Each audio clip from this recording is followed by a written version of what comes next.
tell you something. Look it, man. I've been an Atlanta fan for 45 years.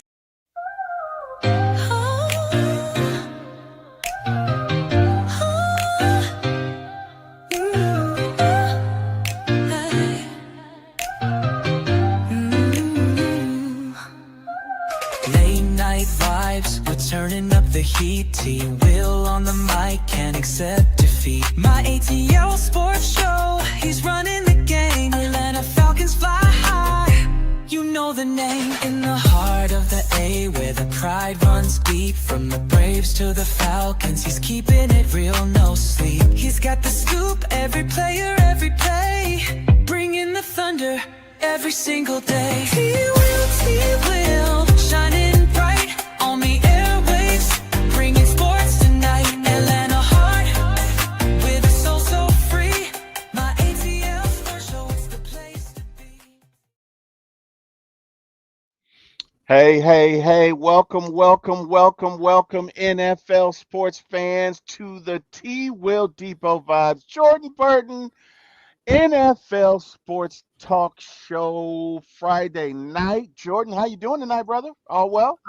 I'm doing great. It's ring night here in Philly. We're going to get a nice box with a fabulous ring, and we're going to display our Super Bowl championship one last time before the season starts. So I'm excited.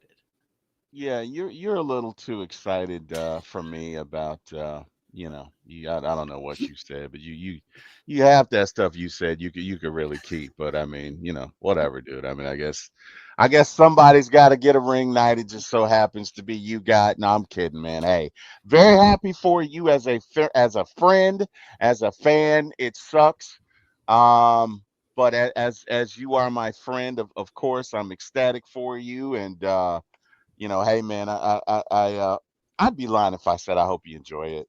You know what I mean? I'd be lying. But you're my friend, so whatever, man. You guys want it. You guys deserve it. This is your second ring night with the Eagles, right? Correct. Yes, yeah. So what do you typically do on these ring nights? What's the cause for occasion on these ring nights? What do you do? What do you like to I do? mean, ring night kind of jumps up on you out of nowhere. Like, Hmm. nobody really found out when ring night was until like a week and a half ago officially. Hmm. So it just jumps out of nowhere for you. And like for example, the Chiefs, last year was their third in the last 5 years.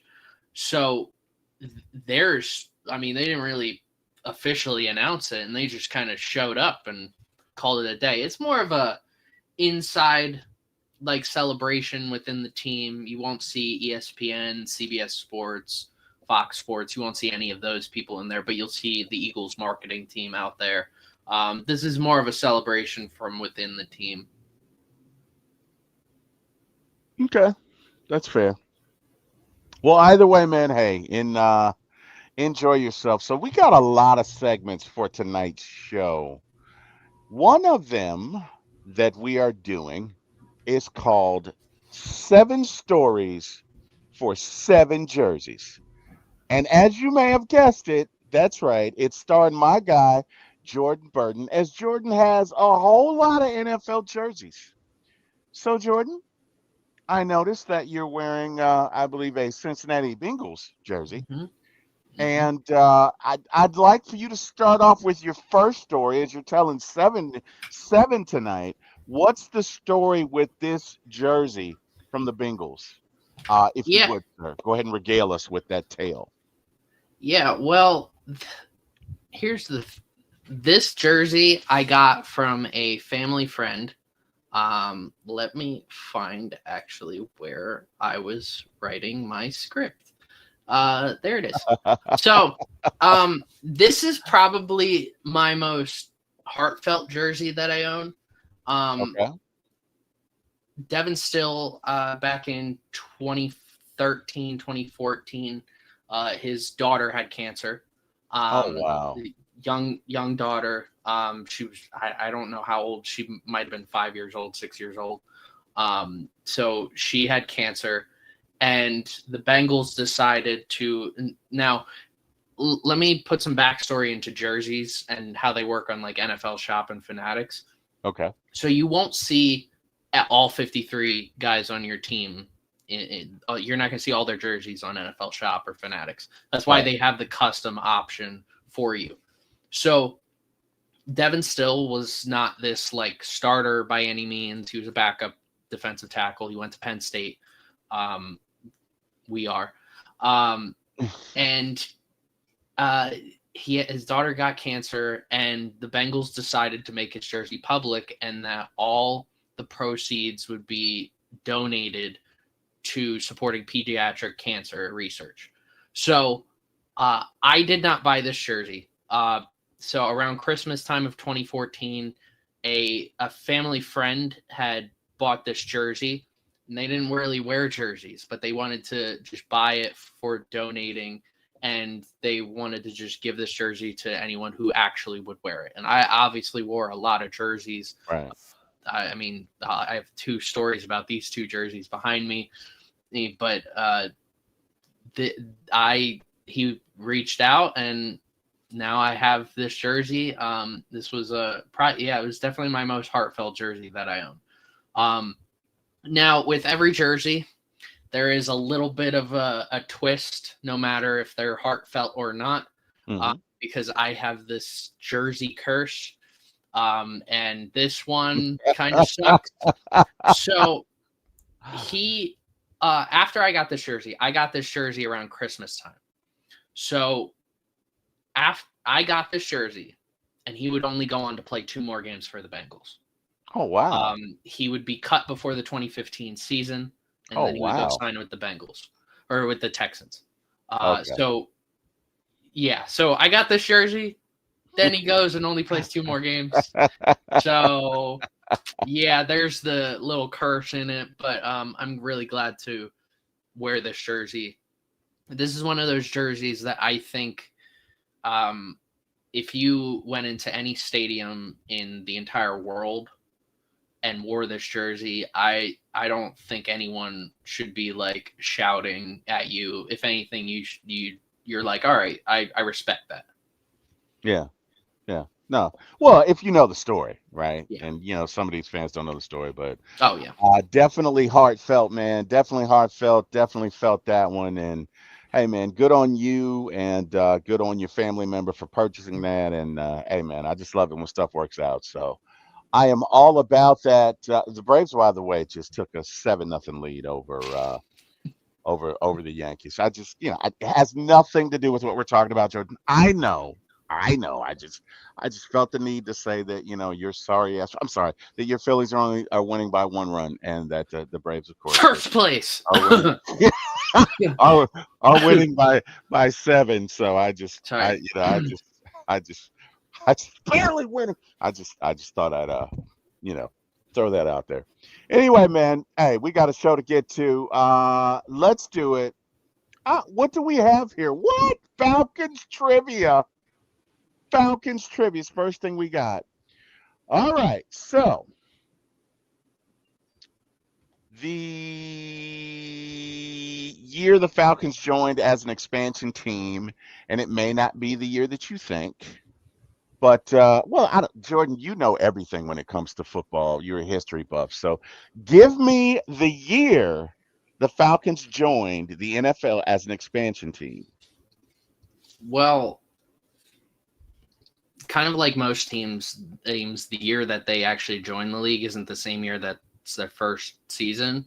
Damn, I thought I was going to trip you up. Damn it, I thought I was going to get you. It's normally a year or 2 before, but I don't know off the top of my head, but I can probably make a good guess. So it was definitely in the 60s. It was definitely mid or late 60s. Yep. So the NFL AFL merger, for those who really don't know, the NFL AFL merger was actually agreed upon in 1966.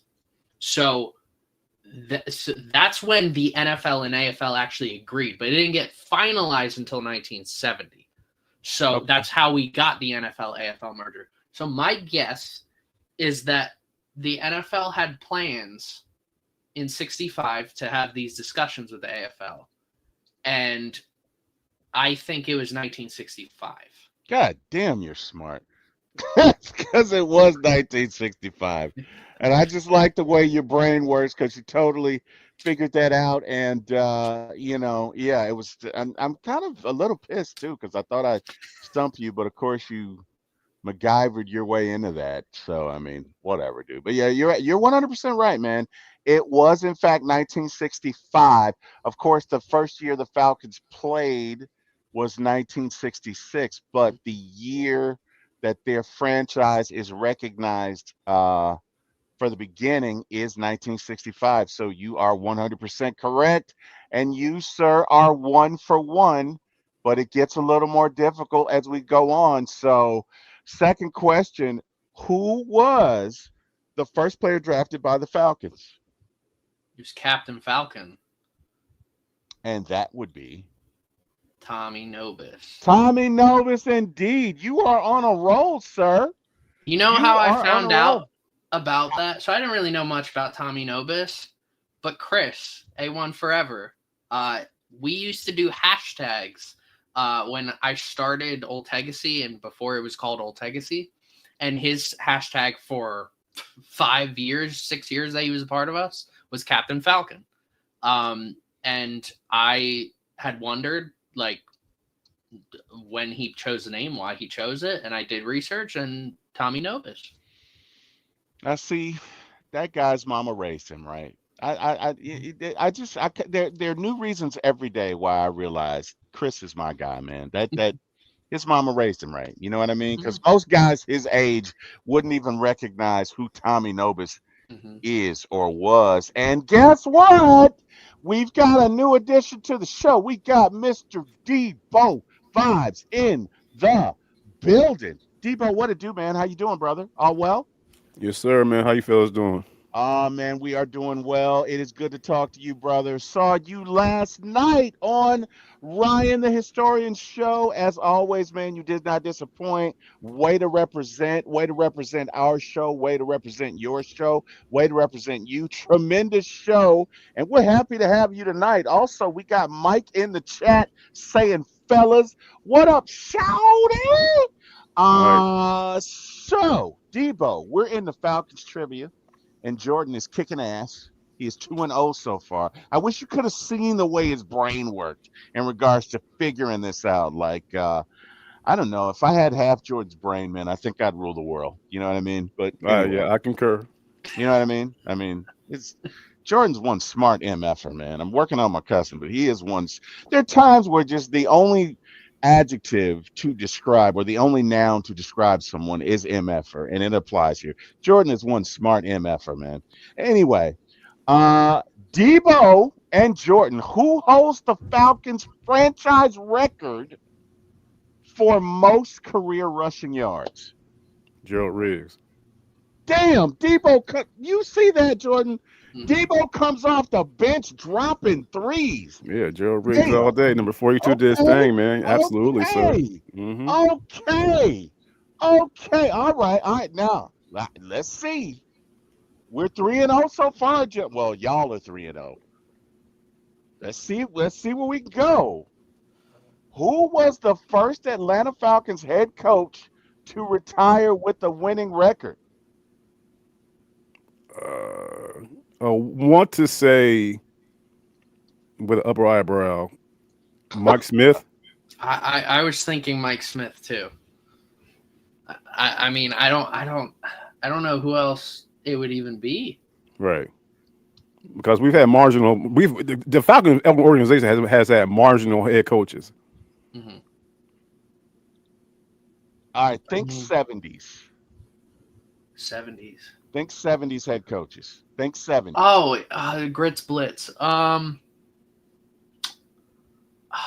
Man, it's not Norm Van Brocklin. It's not. It's not. Um, Think late 70s to early 80s. who was the Grits Blitz head coach?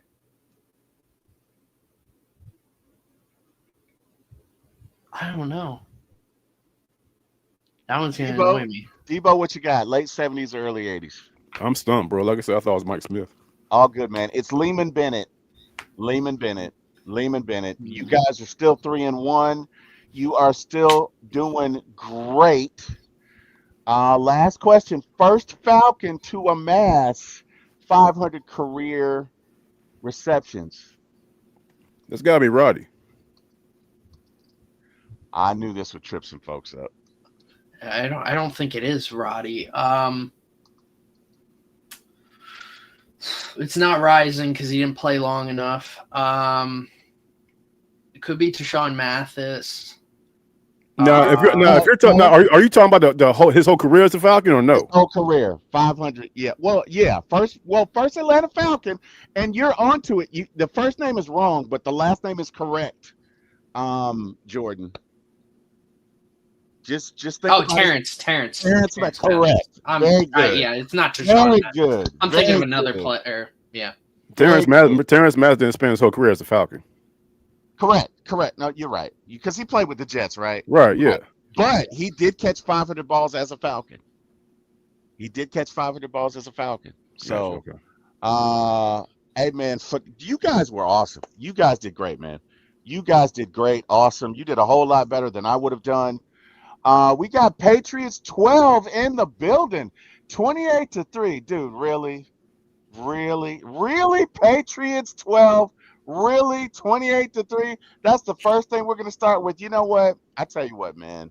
We're gonna give you some Southern hospitality anyway, because 28-3 doesn't even bother us anymore. You guys are gonna suck this year anyway, Patriots to 12. And I say this with love, okay? I don't say this with hate. But you guys are going to suck big donkey hooters this year. So hold on to 28-3 because it's all you have, right?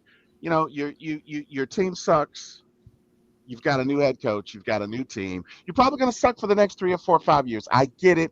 The only thing you have is 28-3. Hold on with clutched hands. And we love you anyway, Patriots 12. We love you anyway. Anyway, let's get back to it. So, boys, what are we talking about tonight? We are talking about teams without a defensive player of the year. And more so to the fact, we're talking about no, Patriots 12. We're not going to suck this year. We'll be in the playoffs and you guys will be watching us, but it's okay. There's room on our bandwagon. There really is. There really is. Yeah. Because you guys aren't going to spell playoffs for the next 3 or 4 years. So it's okay. Again, I understand you're going through a lot. I get it. You know, your team sucks. You're going through a lot. I get it. No big deal. Anyway, um, you got the Cardinals, Falcons, Bills, Panthers, Bengals, Browns, Lions, Texans, Jaguars, Chargers, Rams, Dolphins, Vikings, New Orleans Saints, New York Giants, Jets, Eagles, 49ers, Seahawks, Bucks, Titans, and Commanders. Wait. I didn't know all of these folks didn't have a defensive player of the year. Wait, some Wow. of them do. Some of them definitely do. Like That's what I Reggie thought. White won in '87, because he had like 22 sacks in like 12 games. All right. So That I was I don't know what yeah, I thought that list was a little long, to um be honest with you. So I apologies guys if that is inaccurate. But wow. Okay. Let's look at this. So, AP Defensive Player of the Year award has been given out since 1971, recognizing the outstanding defensive performance in the NFL. While some of these teams have had great defenses and individual defensive stars, they haven't had a player win the specific award. This could be due to a variety of factors, including strong competition from other players. You know what? Let's do this, Jordan. Let's go back a sec. So, who did you I say? have the list. I do have the list of teams. There's 10 teams that don't. Okay. All right, it's the Arizona Cardinals. Right. Now they've played for, longer than every other football team. The Atlanta Falcons, Yep. Cincinnati Bengals, Detroit Lions, Jacksonville Jaguars, Kansas City Chiefs, Los Angeles Chargers, New York Jets, Tennessee Titans, Washington Commanders. So where did that list come from? Okay. I think I transposed the list somewhere. So guys, that's my bad. I do apologize for that. Well, some of these teams have had, anyway, some of these teams have been around for many years, while others are more recent additions to the league. This highlights the fact that winning the particular award can be relatively rare achievement. Reason I bring it up is, who do you guys think is the next franchise that can or will win a defensive player of the year? The next franchise on the list, who do you guys think can or will do that? Well, I'm gonna start. I mean, I'm gonna go team by team. The likelihood that they have a player on their roster right now that could win. The Cardinals, the most likely player is Buda Baker, but yeah, I doubt it. Buda's kind of I have Buda Baker in our dynasty league, and he's kind of tailing off to the end of his Yeah, career. yeah. I mean, he's probably going to show some consistency for the next couple seasons, but I don't. I think he's hit his peak already. The Falcons, I mean, unless one of the rookies, I mean, they have better odds. Definitely have better odds than the Arizona Cardinals because you got two rookies in there. Um, that's, I mean, Jesse Bates again, kind of already has hit his peak. I don't think he's gonna necessarily take a huge leap. Um, so I mean, I'd say they have mixed chances because there's rookies. Bengals, I mean, Trey Hendrickson was a candidate last year. The odds that he leads the league in sacks are pretty high again, especially with nobody else really helping. If the Bengals somehow managed to be average on defense and Trey Hendrickson led the league in sacks again, Mm-hmm. there's really good chance that he's going to win Defensive Player of the Year. Detroit Lions, if Aiden Hutchinson didn't have his injury, I would have said definitely the Detroit Lions. But he's coming off a huge injury. Yeah. I don't really know what to expect of him. Now, they do have other great players. I thought Kirby Joseph was the best defensive player in football last year. I voted him best best defensive back, and I voted best defensive player in our awards for the end of the season. I just thought he was statistically great in coverage, and he was getting a lot of interceptions. You got Brian Branch on top of that. Jack Campbell's a nice young linebacker who linebackers tend to, after a couple years, get better. So he might be entering a really good year. So Lions have a lot of good candidates. Jaguars. So you're saying that those candidates could be potentially I mean, I get you with the safety, but the other two guys, there's no way in the world they'd be defensive player of the year. Defensive back is such a weird one. Brian Branch. Yeah, no, Brian Branch, I'm with you with that, but I'm talking about the other two dudes you were just talking about. Jack Campbell, it's one of those things that, like, and I'll say this for any linebacker who's entering like year two or three. They're young enough. Linebackers don't, like, most linebackers don't, off-ball linebackers, not edge rushers, don't really start playing to their quality level until year 3 or 4. Fred Warner's the prime example of that. Ray Lewis didn't really get the, I mean, his peak started around 3 or 4. Most linebackers don't hit the ground running like Patrick Willis, though. But I mean, yeah, Aiden Hutchinson, Kirby Joseph. I mean, Kirby Joseph's kind of put in a Defensive Player of the Year season last year, but he just didn't get recognized.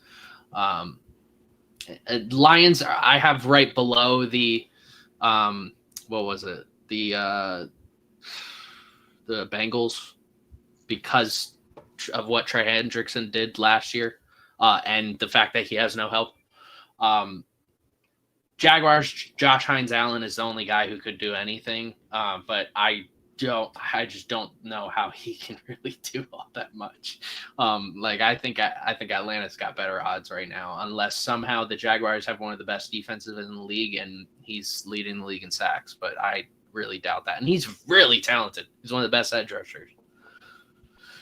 Chiefs, I mean, most of the guys are older. Chris Jones, even though Chris Jones is still one of the best defensive tackles in the league, I don't think he's necessarily going to get any better. There's a chance. Um, Chargers, Derwin James probably is the only guy. Khalil Mack, Khalil Mack surprises me every year because he's getting so much older and he's still just playing so hard every single game. But I don't think he's going to win Defensive Player of the Year. If he'd have to have some sort of nuclear season in order to win Defensive Player of the Year. But Derwin James is the highest probability of anyone. If the Chargers ended up with the number one defense in the league, and he's like top 2 in top 3 in turnovers because he forces fumbles too, and he's one of the best in coverage. But another one that I kind of doubt. Jets have Sauce Gardner. That's what I'll point to. He's probably going to be a candidate for Defensive Player of the Year. If the Jets are a really good defense, he's locking guys down like he was 2 years ago. I don't see why he wouldn't. Titans have nobody. I'm not even going to look at them. And Commanders, Commanders have a good defense, but guys are either a lot older than they are, like Bobby Wagner, or they're too young and they're not necessarily on that level yet. So I don't think there's anybody on the Commanders that can necessarily win. So right now for me, it's between Trey Hendrickson and Sauce Gardner, but I think I'd lean towards Trey Hendrickson based off of last season. Debo, give me your thoughts. You Yeah, agree, I mean, disagree? yeah, I totally agree with what you said. I mean, if it's going to be anybody, it'd be Trey Hendrickson. Okay. Didn't the Commanders just sign Von? What's his name? Von Miller. Von Miller, yeah. Yeah. Okay. All right. Just thinking out loud. All right, that's fair. Yeah, that's fair. That is fair. Every team, every NFL team, single ticket average. Hey, look, we're getting ready to start at the beginning of the season, and somebody threw this stat at me the other day, and I just thought it was interesting. So, the most expensive tickets, the Detroit Lions, $254. Wow. The least expensive, Jordan. I'm so sorry. You know what? I'm not sorry for this, Jordan. I love you, Jordan, but I'm not sorry for this. $43, Jordan. Really, 43 bucks? 43 freaking bucks, Jordan. They're not giving the ownership, the coaches, and the front office aren't giving the fans a reason to go to games. Mm-hmm. There's no face of the franchise right now outside Alvin Kamara. And Alvin Kamara is basically the face of the franchise. And he's they're not giving them a reason. I mean, with the constant cycle of quarterbacks, which I'm happy we got 2 young guys who the future is a huge question mark whether they could be really good or really bad. So, I mean, if Tyler Shuck ends up playing really well this year, you could see that go up. Like if Tyler Shuck plays as well as Drake May did last year. Drake May had a very good quality rookie season last year. It wasn't anything like spectacular. He wasn't in the running for offensive rookie of the year, mainly because you had a lot of great offensive rookies this year. But it was a quality season. If Tyler Shuck brings that, or Spencer Rattler brings that, then maybe it'll get people in the seats. But the defense is getting older. Offense, there's talks of trading Olave. Olave keeps on getting his bell rung every single week, so there's not really a reason to get people to the stadium. Now, I will say, of all these teams, there's no reason they shouldn't be higher than the Jaguars and the Panthers. Cardinals is a little different. I think the Cardinals. I think the Bucks. I'm very shocked the Bucks are in the bottom 5. That's that's I like I'm trying to understand that from a marketing perspective, how you're in the bottom five in ticket sales, or or at least in how expensive the tickets are. But there's no reason the Saints shouldn't be higher than the Jaguars with the Superdome. There's no reason they shouldn't be higher than the Panthers, who again, you have the Superdome. Like I don't you shouldn't be doing that. So of those, I mean, those are two teams they should definitely be higher than. But I understand why they're that low. Bro, I just love giving you a hard time about your Saints. I really wanted you to just expose the fact that your Saints are going to suck this year. And it was small. So I tell you what. Your Eagles are on the high end. Let's talk about that. Your Eagles are at 224 a ticket, which is number 3. So, see, Terry giveth, Terry taketh away. Give me your thoughts on your Eagles ticket prices. Is although it kind of sucks for you as they are, the number 3 highest in the league. But give me your thoughts on that. Is that where you think they should be, being that they've won 2 Super Bowls in the past 2 years? Give me your thoughts on that. Well, I'm not likely going to a game this year because they're really expensive. I mean, I'd rather them be the Saints price, because then I'd be like going to every single game. That's what I did for the Sixers when we were in the trust the process phase. Oh, wow. Oh, wow. No, they were really expensive. I understand why. I'm actually shocked they're that high, considering Detroit's playing in a... I mean, at the end of the day, the average person, I'm not talking about the big time fans, the average person is more likely to go to a dome, a retractable roof, a glass box, whatever you want to call it, in Minnesota or Vegas, than an outdoor stadium. Now, Philadelphia has the most eco-friendly stadium of all sports teams in the entire country. So, I mean, we have run on solar panels. We have recycling bins at every single, pillar in the entire stadium. So, I'm not shocked. I'm a little shocked that they're ahead of the Niners, who, they always have great weather games and they play in California. Chicago, even being up on that list, is probably just the Caleb Williams effect. Everybody wants to come. Yeah, everybody wants to come and see Caleb Williams. Vegas is only up there because they got a new stadium. It doesn't matter if the Raiders suck or are really good. They have a new stadium and they need to pay up some money. And then Detroit, not only are they a good team, but they have a good dome stadium.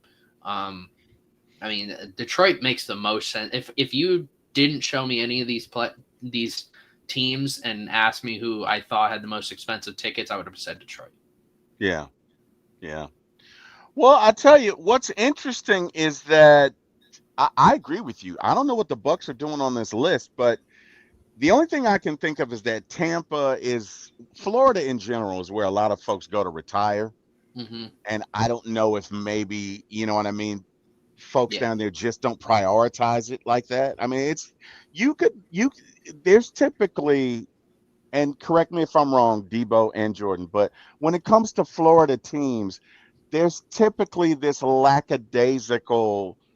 It's difficult to draw down there. Let's put it that way. Like when the Heat were winning, they were drawing. I don't know what they're doing now, because Florida's pretty much a community where folks go to retire, and you have a lot of elder community members down there. Maybe they're just not willing to pay but a certain amount. Debo, give me your thoughts on that. No, the first thing that comes to my mind, I think it's $71, because we got to realize this community was ravaged by a big ass hurricane last year. That's true. That's a good point. There's no way. Yeah. Right. So you got to look at that dynamic right there. So it's a move for the community right there. So of course they're going to bring the price down a little bit right now because people are still recovering. You know what? I feel like an asshole for even bringing it up, but you're right. Yeah, I didn't even think about that. You're right. That's a good point. Panthers suck, so we can expect to see them on that list. I'm shocked they're not lower. Yeah. Because I Debo and Jordan, have you guys been to the Panther Stadium? I have. I have pictures. I've been there multiple times. I toured the stadium.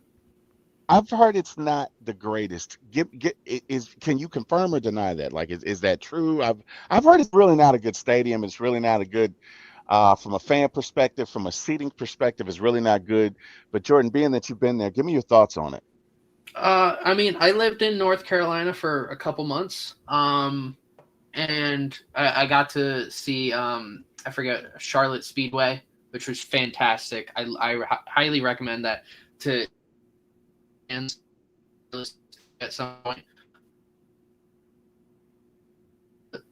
I went to tour the Panthers Stadium, and a very nice older gentleman, who I mean I don't know where he would even be at because I was 9 when I toured the stadium.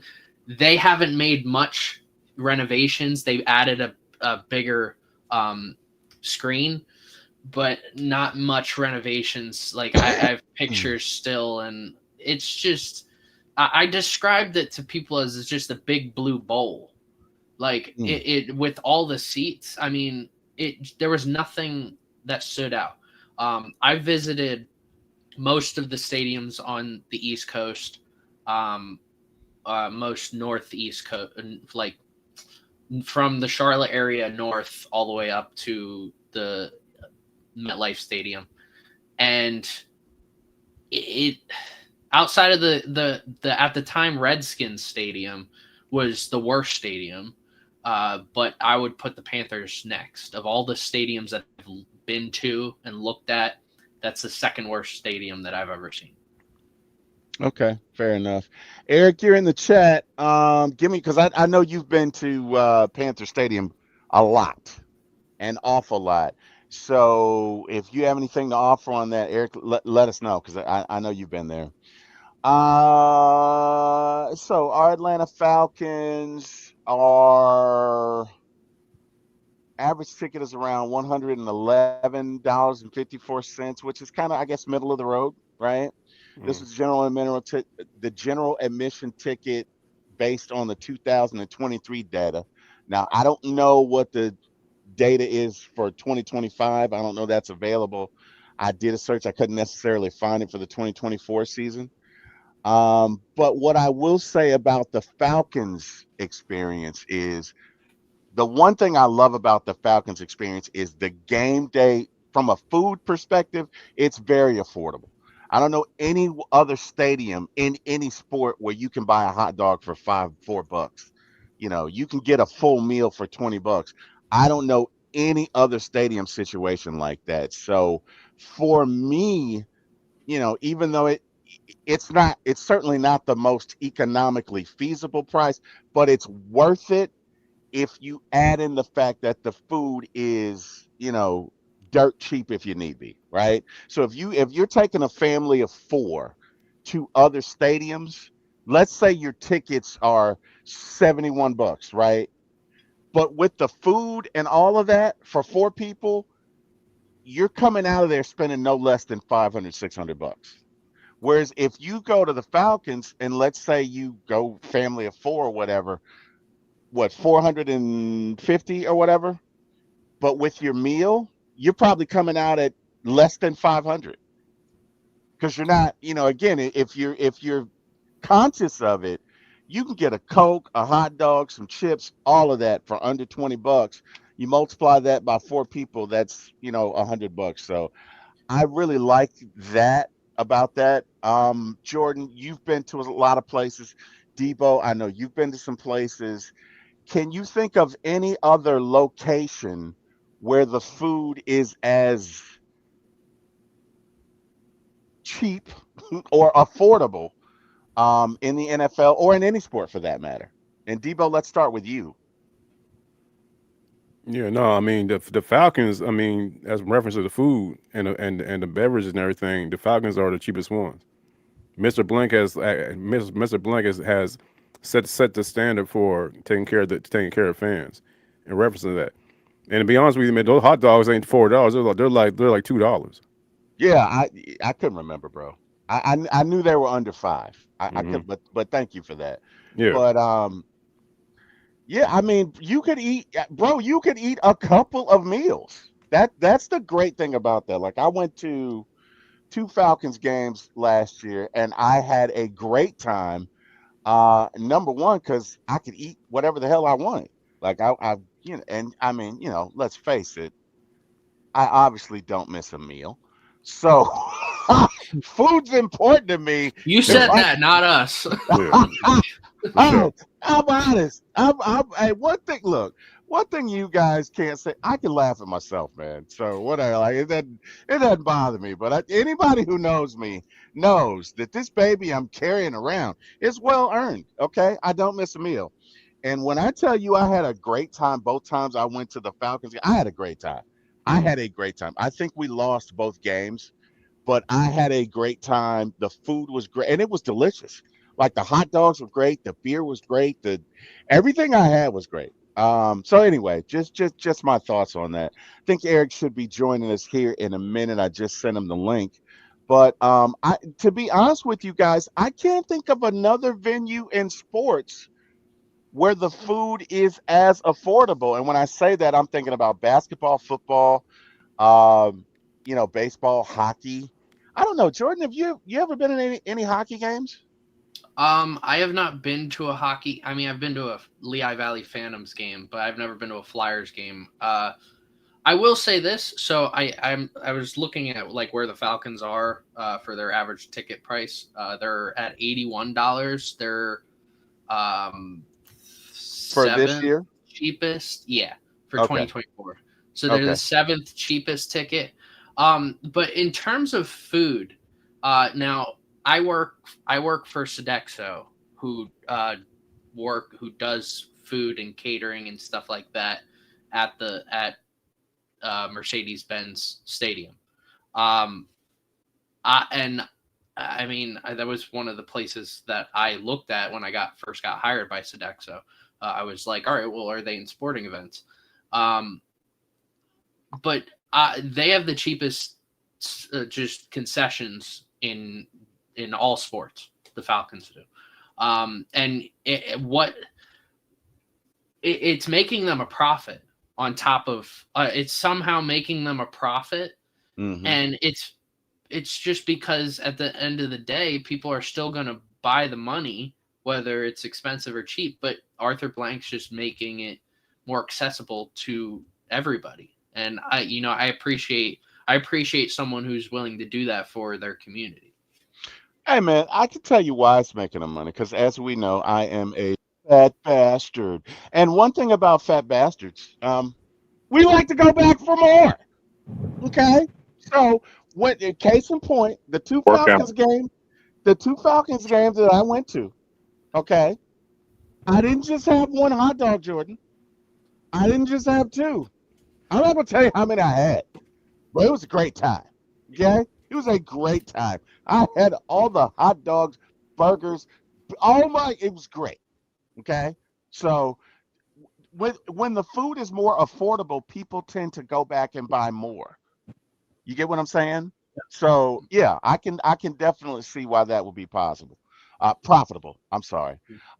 Ladies and gentlemen, we got my little big brother. That's what I call him, LBB, little big brother. He's 6'2", and God saw fit for me to be 5'9". Thank you, Lord. I'm glad to be here, but I won't complain. But mom and dad, what are you doing? Uh, What's Eric, good? What's how you good, doing, brother? everybody? Doing all right? You doing okay? Cooling, cooling. Jordan, who you All right. got on today? You a Bengals fan today?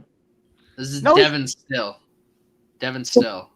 so and it's interesting you say that, Eric, because today we're doing 7 stories for seven jerseys.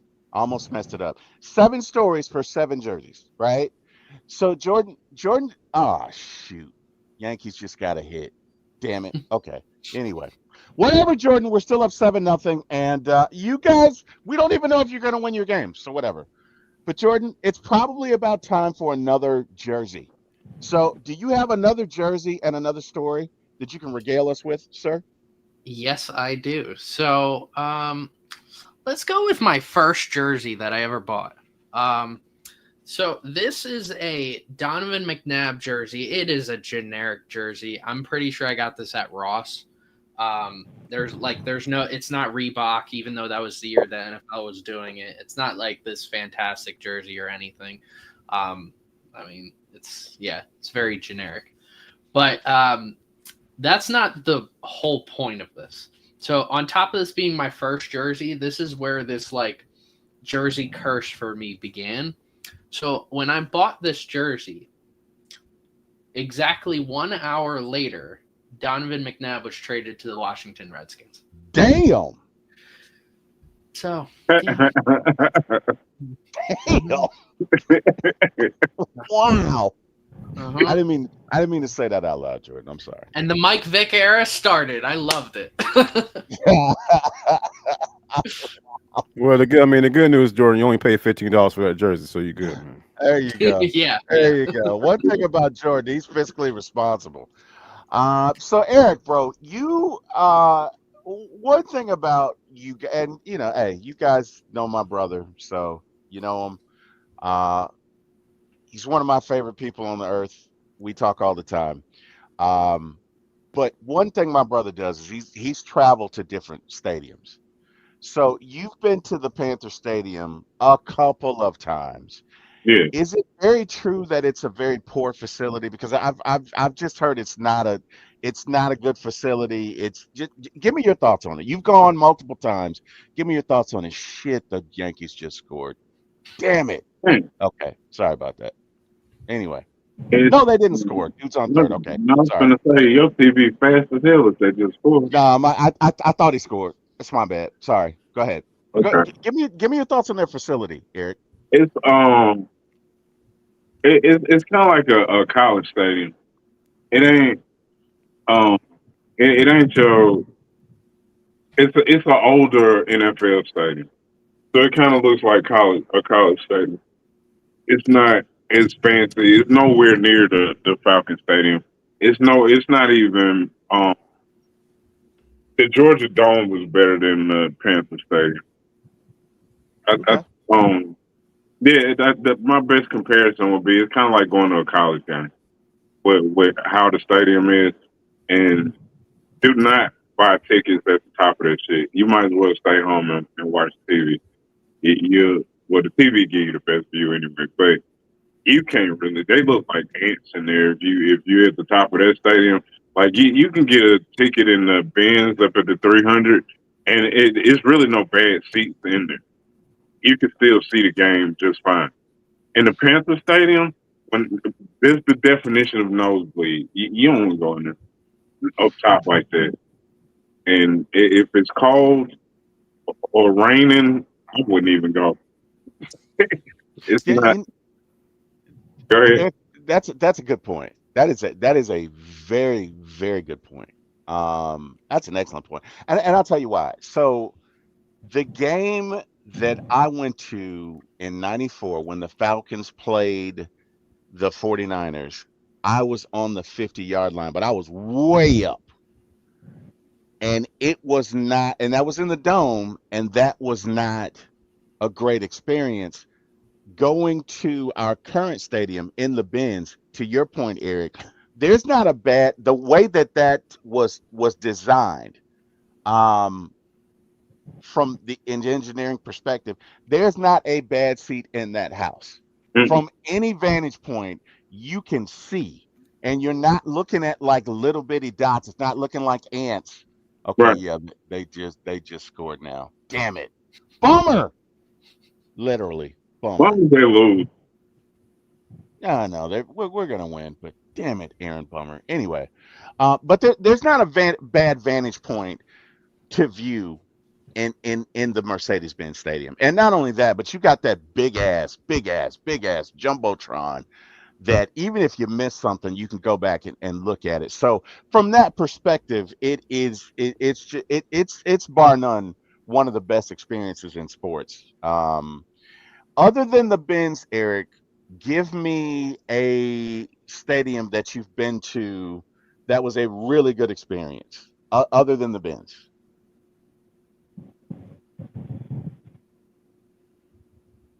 Eric, you there? Uh, the the Ram Stadium. The Rams, their sound system in there SoFi. is crazy. Yeah, and Okay. whoever is in charge of the announcement, he uses the hell out of that damn. I'm talking about he uses it perfect. The sound system, it's ridiculous. Man. If I could put my music on there, their Okay. sound system is crazy. Okay. Yeah. I've heard that. That's a nice ass stadium too. I've definitely heard that. I have definitely heard that. All right, guys.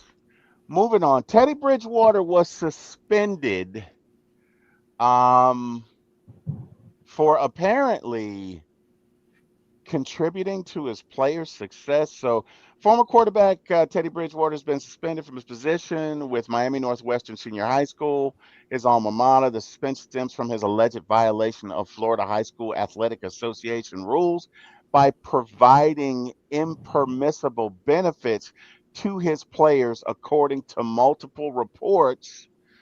Um, I guess he posted or he acknowledged spending $100,000 of his own money on the team. This included player meals, Uber rides, recovery services.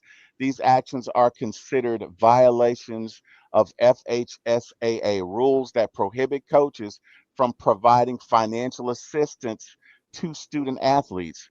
Bridgewater has confirmed the suspension while also expressing his commitment to Miami Northwestern. He stated that he would volunteer from the bleachers if necessary. He maintains that he self-reported the benefits and was trying to support his players in an under-resourced system. Community reaction to suspension has caused outrage, with many viewing Bridgewater's actions as supportive of underprivileged student athletes. There's a growing movement for a reevaluation of FHSAA rules that may prevent coaches from providing essential assistance to their players. Guys, I know when I read this, I thought this is ridiculous. Okay, I I I don't understand why these would even be rules anyway. Now, I don't know Miami Northwestern, but from everything that I've read about it, it is an underserved community. You have one of their own, this is his alma mater, coming back to his community, and he's not given, I don't know, uh, he's not giving these guys Porsches. He's basically paying for services that are needed if you are going to participate in he's paying for Uber rides because maybe some of their parents are working or they don't have rides to get to practice. Guys, is it me? Am I tripping or is this PS? Debo, let's start with you. Give me your thoughts on this. I mean, the whole thing's stupid, bro. Because what he's doing, in my opinion, all he's doing is giving back to the community. Thank you. Thank And, you. and like it's hypocrisy at best. Because people always talk about athletes, they need to give back, they need to go back to the community. But when the man does it, goes deep in his community, deep into the place that means a lot to him. Make sure that, you know what I'm saying, that the individuals growing up in the same hood he grew up in when he was a kid are taken care of. That's giving back to the community. So yeah, I, I, and suspension is stupid because it's a dumb suspension because he don't even work for them. I don't understand this. I let me tell you Well, something, man. Let me tell you something. This guy's getting it right.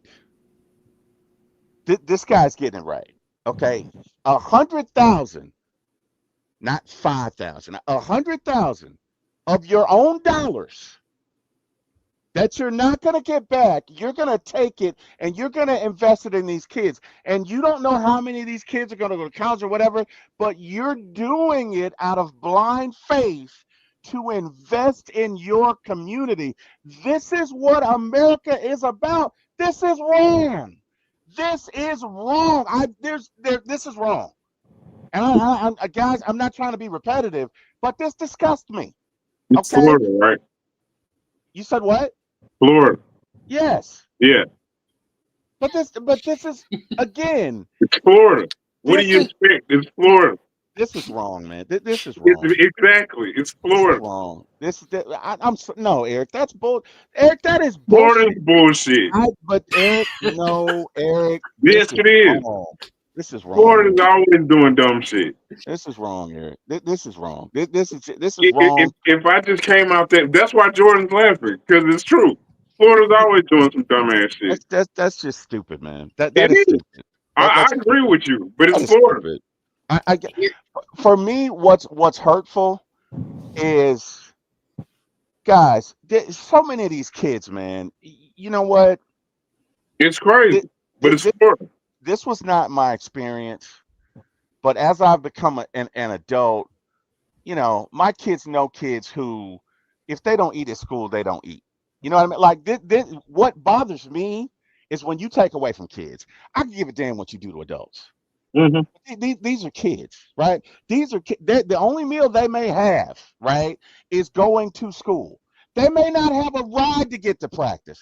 They may really want to be something, but they don't necessarily have the resources or the venue or the vehicle to get to where they need to be. And this guy is doing it, and this disgusts me.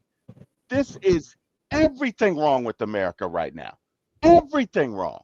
Because a lot of these kids don't have anybody. They don't have anybody. And this guy he's not coming to the government for it. He's not asking for money for it. He's not even going to the parents of the school for it. He's doing it himself. It's like you don't want to see these communities thrive. It's bullshit. It's Florida. wrong. It is wrong. No, this is bullshit. Florida's wrong always.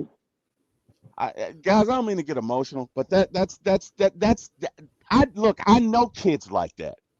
I know kids who the only meal they're gonna get is if they go to school. My wife and I used to have some kids come over, and the only way they were gonna eat is if we fed them. And look, I'm not saying I'm great. I'm not putting I'm simply saying there are kids out there in these communities. They need somebody like this. This is a lifeline to them. Why would you take that away? That is just evil. Yeah. There's no other word for it than to say that is evil. And this needs to be observed. This needs to be legislated. Somebody needs to call somebody's congressman. Like, if he wants to do it, what is it hurting? What is it hurting? If I don't understand. Is this an unfair competitive advantage because you gave somebody an Uber ride? Like, I'm trying to understand, why would this even be a rule? I don't understand. Jordan, give me your thoughts on it. So I love Teddy Bridgewater. He's just an awesome dude. He always gives back to no matter what community he's in. He gave back to the New Orleans community, and he's just such an awesome dude. I'm so glad he's doing this for these students. I know why these rules are in place. They're not because this is for all of Florida high schools, and we got to think Florida is one of the best athletic states in the entire country. So there are high schools within Florida that are a lot better off than this one that Teddy coaches for. So there are some students who have the privileges that these students don't have. Right. And you might see a coach try to bribe their players in a certain way imagine turning this high school into a privileged, wealthy high school, right? Imagine that. Okay. And imagine it's not an Uber ride, but it's a Lamborghini ride. Imagine it's not just a meal, but it's a 5-star steak from a 5-star restaurant. Okay. Like, there are Okay. at some point, that's why they're reevaluating the rules for situations like this, because the rules were in place for those better off schools trying to basically bribe their team and make their team well off. And I'm glad they're reevaluating this. I understand why the rules were in place. They were more for other high schools, but they were also not benefiting these high schools by implementing those rules. Okay. All right. That makes sense. That makes sense. Thank you for explaining that. Thank you for explaining that. Because I mean, I just when I read this story, it bothered me, man. Because again, I know kids like this, right? I know kids, and you can't choose who your parents are because all of our parents, if we could choose, all of our parents would be rich, right? All of our parents would be rich if we could choose it. You can't choose who your parents are. You can't choose the path that you come into this world. And this just bothered me. But thank you for shedding light on that, man. I appreciate that. I hope that they do uh reconsider and look at how we can modify these rules so that kids like this don't miss out, right? Because it's not your fault who your parents are. So, all right, guys, we're gonna do a little activity. It's called Finish Your Story With, right? So we've got these famous sayings from these famous people. And what you got to do is you got to come up with a real quick story. I don't know, whatever, no more than 3 or 4 sentences, but it has to end with this quote, right? So, just to give you an example, you know, uh, Eric and I were playing paper football, and I told Eric that I would kick his ass, and I did kick his ass. And after kicking his ass at paper football, I didn't say anything, and I didn't say anything because when you win, say nothing, and when you lose, say less. You see how that goes? It's simple. Anyway, it's a quick game. I'm not going to participate because I've played this game before. I'm going to let you guys do it. And by the way, I did kick my brother's ass at paper football. I don't know if he'll admit it, That's the but only fucking but I football you win in. but I did. I beat the shit out of him at paper football. I That's beat him the so bad only fucking he football you win quit. in. He quit. He didn't even want to play anymore. That's how bad I beat his ass at paper football. But I'm not bragging because I don't brag. Anyway, Jordan, you're up first. Perfection is not attainable, but if we chase perfection, we can catch excellence. You got to finish your story with that statement, Jordan. Go. Well, I don't know if I quite get it, but Just give I'll it a try, try. and I think I have an idea. Just give it a So try. whenever I look at teams, when I look at all NFL teams every year, there's everybody's like, oh, this team's gonna go undefeated. Oh, this team's gonna go undefeated. This team has the best chance of going undefeated. This has probably increased since '07 with the Patriots. Um, but in reality, the odds of a team going undefeated and going and winning the Super Bowl are so slim. So, but that's the end goal for every team. Every team wants to be perfect. Everybody kind of knows that they're not going to, but you have to strive for that perfection. I mean, you need. I mean, perfection is not attainable, but if these teams chase that perfection, then they can catch excellence. Good. Good job. Good job. Good job. Good job. Excellent. Excellent. Like the way you finished it. I liked it. That's awesome. I can dig it. I can dig it. That's awesome, man. That is it's kind of like whose line is it anyway? You're just kind of finishing your sentence with it. Uh, one that I've been incredibly excited about because a lot of people don't know this, but Debo Vibes is very vocabulous. Okay, he's extremely vocabulous. Okay, he picks and chooses when to deploy them. Okay, but he is extremely vocabulous. Debo Vibes, it is your turn, sir. You get Lou Holtz. It's not the will to win that matters. Everyone has that. It's the will to prepare to win that matters. Give me a quick story. Your last sentence, you got to finish the story with that statement, sir. Go right ahead, Debo. When I made up this game, I was thinking about you, buddy. All What you right, well, got, since, Debo? since you were thinking about me, you about to get it. So here you go. All right. I had one big booty girl come over, right? And Oh, I've been trying to get with her for the longest. Excuse me, bro. Let me tell my story. And I've been trying to get with her for the longest time. You know what I'm saying? And finally, bro, You know what I'm saying? She gave it up, bro. She was playing hard to get, but that night your boy came through, and she was impressed with it, and she straight up said, "Debo, you win. You worked hard for you won, but you got me, baby. You got me." I said, "Girl, get the hell up in my house. Let me tell you something. It's not the will to win that matters. Everybody has that. It's the will to prepare to win that matters. Now go and get your stuff. Get up out of here." I'm I'm not even done. following that. I'm done. You I'm can't follow done. it. There you go. Yeah, life lessons with Debo. Life lessons from Debo. There you You go. can't even follow that. Oh wow. My Oh, oh my God. You're gonna get me canceled by the feminist Debo. Jesus Christ. You told me to do Oh, it. I did, bro. oh wow. Sorry, mine wasn't as inspiring and motivational as Jordan's was, bro. It was I live in the hood, bro. That's all it I can was do. funny. It was funny. Oh wow. Oh, I love you, Debo. Oh. Oh wow. Oh. wow. Yes, sir. Her name is Desiree.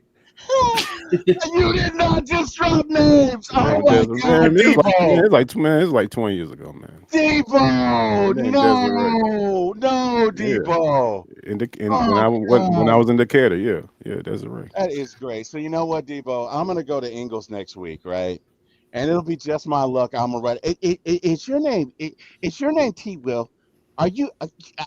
Because do you know Debo? Because he told the story about me, and I don't even know. I thank you, Debo. Thank you, Well, thank you. what I T really will thank you, if she got a fat backside, it's her. thank you, thank you, Debo. Thank you. We're gonna move on because you're really trying to get me canceled. Anyway, I don't even care about that right now. Let's go to. I can't believe Debo did. Bro, you say you said Debo. Okay, I was like, okay. You was like, when I did this, I had you in mind, Debo. Okay, I'm gonna give it to you, bro. Pause. Can't believe you did that. I'm I didn't want to play a damn game, but okay, let's do it. sorry. Oh, oh, my stomach hurts. I can't believe you did that. I cannot believe you did that. But see, and no, about being family friendly though, bro. Not one time to say that's a cuss word. Oh my God. Oh, Life oh, lessons with Debo. There you go. oh Yes, sir. boy. Absolutely, Oh my absolutely. God. Oh, you know, Debo, I love you, man. There just times, boy. He just, uh, I need a minute. Oh my God, my stomach hurts. Okay, what the hell are we talking about? All right. Take your time, bro. Take your time.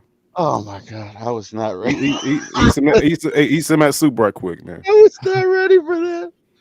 Eat the cherry with the ice cream. Eat that cherry and the ice cream, bro. I was not ready. Yeah. I'm sorry. Oh, oh, okay. All right. Oh, that was fun. I did not, boy, I did not expect that. Yeah. Oh my God.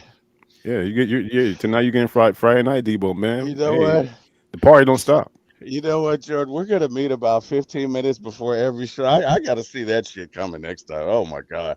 Oh I was not ready for that. All right. Uh as you guys know, All-Star Week just concluded for the Atlanta Braves, or actually for the Major League Baseball sport. And myself, Jordan, and Debo were talking, and general consensus was: is the week of the All-Star and/or Pro Bowl game dead in all sports? I'll start with myself, and I would say with the resounding yes. I mean, I know people get up for the NBA All-Star game, but for me, I really don't care about it. I really don't care about the Major League Baseball All-Star game. I really don't care about the Pro Bowl. For a Mm, couple of reasons. Number one, if your team goes to the Pro Bowl, you didn't make the Super Bowl, and it's just kind of an instant reminder of a failure, right? mm, Um, so for me, I'm not into it anymore. To me, it's like there's nothing to gain from it, right? Like, again, if let's say MLB and I know that MLB at one point the winning team of the game got home field advantage. I thought, I don't know if they still do that, but I'd like to see them do that with the Pro Bowl. And I'd like to see the Pro Bowl move to the middle of the season and everybody take a week off. Um, because to me, you'd probably have more people to watch it because But it's not NFL, the end of the season. Yeah, in the NFL. hell Yeah. no. I'm throwing it out there, bro. I'm just saying, if you have it at the middle of the season, right? Right. Then Right. number one, And then in the middle of the season, someone tears the ACL playing that game. Then what? Right. well, what if they tear it at the end of it? I mean, if they tear it, they tear it. That, I get it. I mean, that I see your side. What I'm saying is, if you have it at the middle of the season, there's not that immediate nasty taste in your mouth where, okay, this is the week before the Super Bowl. Obviously, my team's not going. Let's watch this Pro Bowl. It kind of makes you hate the Pro Bowl. It gives you, to me, this angst towards the Pro Bowl that you wouldn't have if it weren't that situation. Those are my thoughts. I Anyway, would hate it even more if it was in the middle of the season. If it was in the middle of the season, we waited all year long to get football.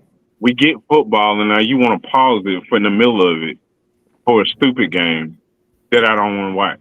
well, this is after we go to an 18 game season, right? And every team has two buys, and this would be one of your buys. But I mean, well, well, not only that, T, boy, you got to think what players going to want to agree to that. that's true. That's true. That's true. That's a good point. Well, let's get back to the overarching picture, guys. Do you think that All-Star games and Pro Bowl interest is pretty much dead, or just give me your thoughts on it? And Eric, let's start with you. Yeah, What are your thoughts? Okay. it's dead. It's they're all, even the NBA. Nobody really goes to watch that game.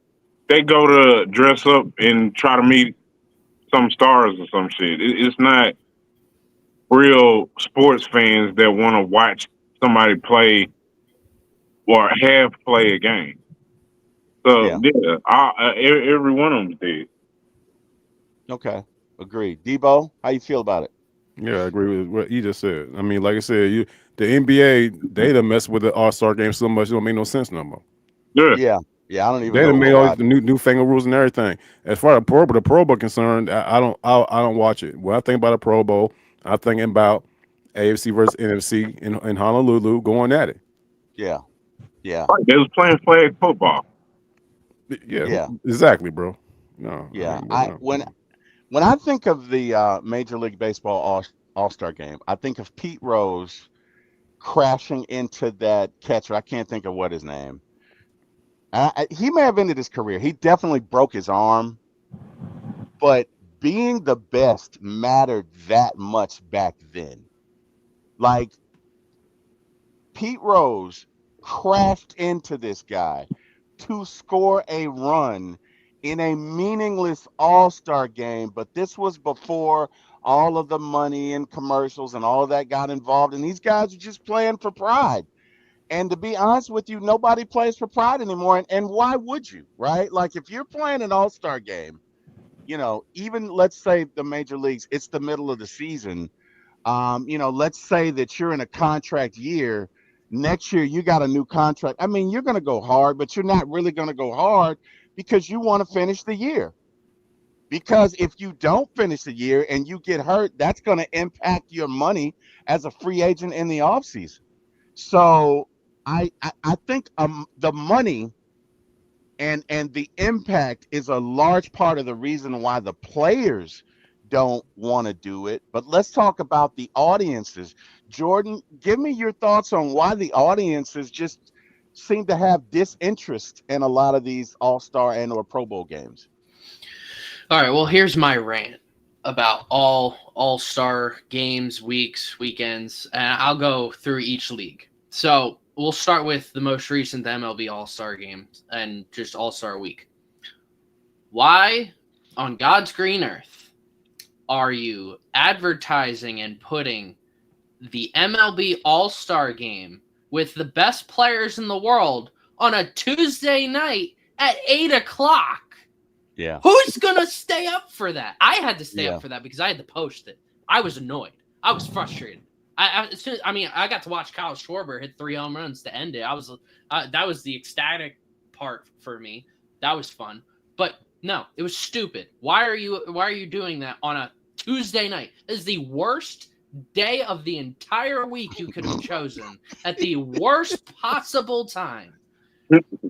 Then you go into home run derby. I didn't even know the home run derby was on. And in fact, I was getting ready to like finish up and go to bed early because I had a long day Tuesday, and my stepdad's like, "Oh, home run derby's on tonight."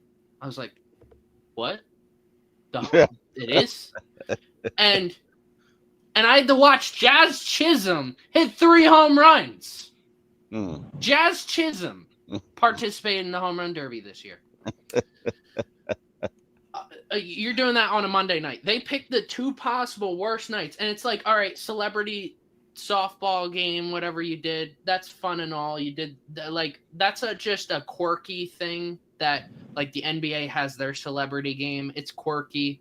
You could throw that on any day of the week, and you'll get some sort of audience. Nobody's gonna really watch it, but you put that on the Sunday slate, and then you put Saturday was the Futures Showdown.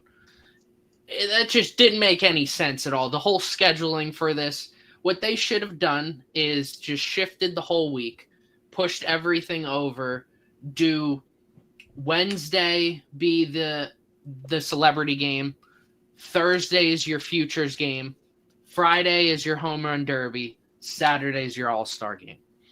And then just call it.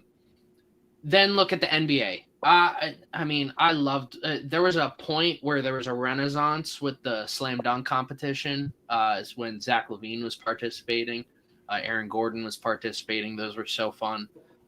Victor Oladipo, but it's sad at this point. We're getting G League players that are participating.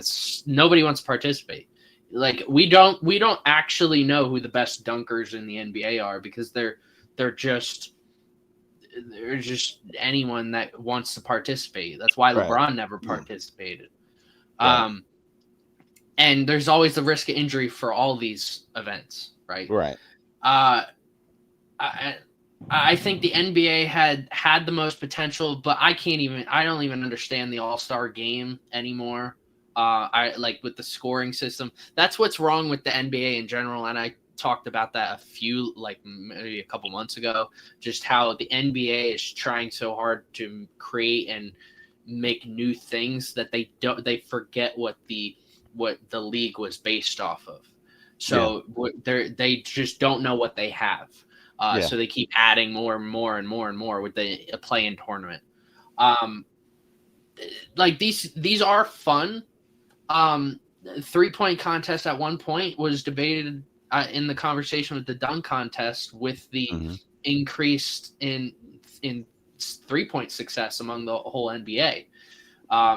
And that's fun and all occasionally, but now you got guys like Steph Curry opting out because they're so good. Steph Curry is so good at it, and Klay Thompson, and Damian Lillard. All 3 of them are so good that 2 of them just opt out, and Damian Lillard goes and wins it almost every single year. So you're not getting the best players involved. The Pro Bowl doesn't exist, as far as I'm concerned. Now, I have watched a lot of replays of the Pro Bowl in 05, 06, right around when Larry Allen broke the bench press record. They also had a flag football game around that time before the Pro Bowl, which featured all these Hall of Famers. Warren Moon was one of those guys. Jerry Rice was one of those guys. Deion Sanders was one of those guys. You had all these legends playing flag football. That was probably the fun aspect of flag football because you get to see guys that some people grew up watching, or some that maybe you didn't see at all play, and you get to see him throw a ball now, like for the first time in like 5, 10, 15 years for some of them. So that was fun then. You could have incorporated it with this flag football. You could have done like current players versus old players. You could have divided it into 4 teams, something like that. I don't know. It's all just completely stupid. Tyreek Hill is barely even running in the 40-yard dash. Micah Parsons beat Tyreek Hill in the 40-yard dash a couple years ago. Why? I love Micah. He ain't Tyreek Hill speed. Are you kidding? Correct. Yeah. So yeah, Pro Bowl games is just a joke anymore. And everybody was like, oh, they just need to make this flag football. When it was tackle football, they're like, they just need to make this flag football. It'd be more entertaining. All these people said that, and I'm like, no, it's not going to be more entertaining. It's just going to be a lot worse, and it is a lot worse. It is not better at all. It's not better at all. I don't know who in their right mind were like, flag football, I think, would be more entertaining. No, because at least there's some contact. We have gotten one big play in this whole Pro Bowl games era, and that's when Jalen Ramsey decked Tyreek Hill, and Tyreek Hill still scored the touchdown. That was from Florida. Yeah. Another thing. Why is this in Florida every year? We were just talking about how bad Florida is. Why is it in Florida every year? I know it. Florida. Go back to Hawaii or rotate. Go to different stadiums throughout the whole country. Go anywhere.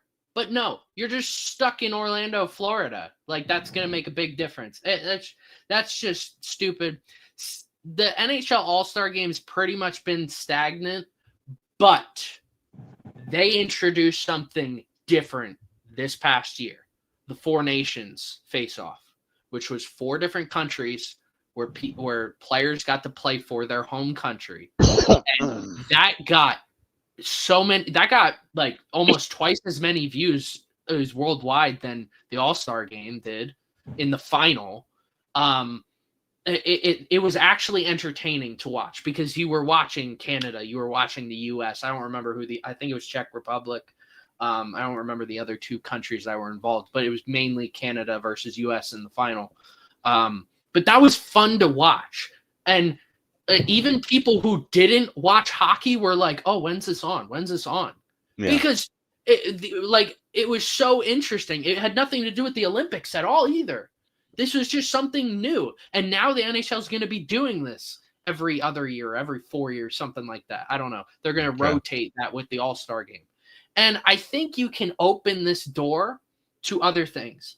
So my idea, and we see every year the Little League World Series gets a lot of views. I mean, the Little League World Series is a pretty big market because everybody just likes to watch these kids have fun from all around the world. Like, some of these kids, I mean, they're not growing up like anywhere near like the level of prosperity that other kids are growing up. But at the end of the day, these kids are coming together to just because of the love of the game. Right. So my idea is a little twist between Little League World Series and the Four Nations. Okay. So with the NFL, NBA, and MLB all growing internationally very well. I mean, the NBA is having games overseas. NFL is expanding the games in different continents.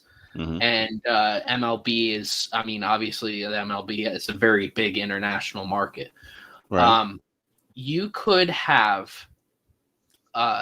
teams. Now, I'm not saying a U.S. versus like Canada for the NFL and MLB or NBA, but you could do something like the World Series where you have a tournament of players who represent their state, or maybe and they represent their state, and you play in this like tournament style matchup, and then you have the international tournament where you might have like Japanese baseball players versus Cuban baseball players. You might have for the NFL. I mean, if you got Australian rugby players to like play football, I think that would be very interesting. Also, just bringing over someone like Jordan Mailata. You could have an international market. You could grow your leagues that way, but also get people to watch because it's something different. I mean, it doesn't matter.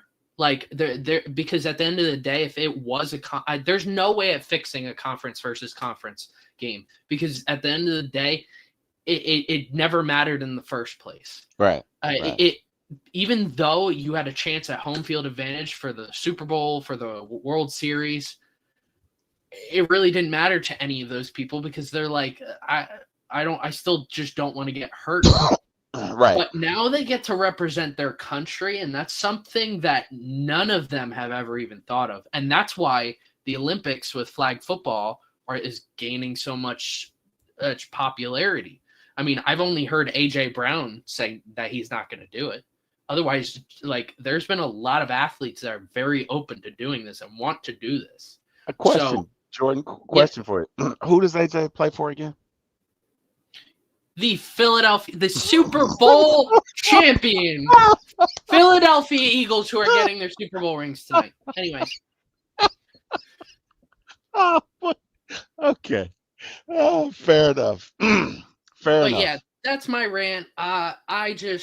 There's no way of fixing it. Like I said, you could introduce legends with like flag football, or even in basketball. With the level of contact in these sports being less and less, you're introducing the idea of legends coming back and doing like a legends versus current players type of game, or doing like a tournament style to, like, you could do for the MLB, you could do NL current, AL current, and then NL legends, AL legends, and then the winner of those play each other. Something like that. I don't know. And then also the idea of just the 4 nations / like Little League World Series style tournament with all of these. Again, these are things that would, like, for the NFL, it would definitely have to take place after the Super Bowl. And for the NBA, you can do it sort of like the NHL. The NHL takes like a whole month of like a break for those specific players, but it's so important to all of them that they really care about it. I think you can do the same thing with the NBA, and you can definitely do the same thing with the MLB. Good deal, man. Good deal. I can dig it. I can dig it. Jordan, I think it's time for another 7 jerseys with 7 stories. What do you have for us, Jordan? This is your number 3 jersey. Give us your story. Actually, give us your 3 and 4 stories. Your 3 and 4 jersey and your 3 and 4 stories. All right. Well, let's go talk about these 2 jerseys behind me. Okay. So this Calvin Johnson jersey, it's customized to say Megatron. I'm a huge Transformers fan.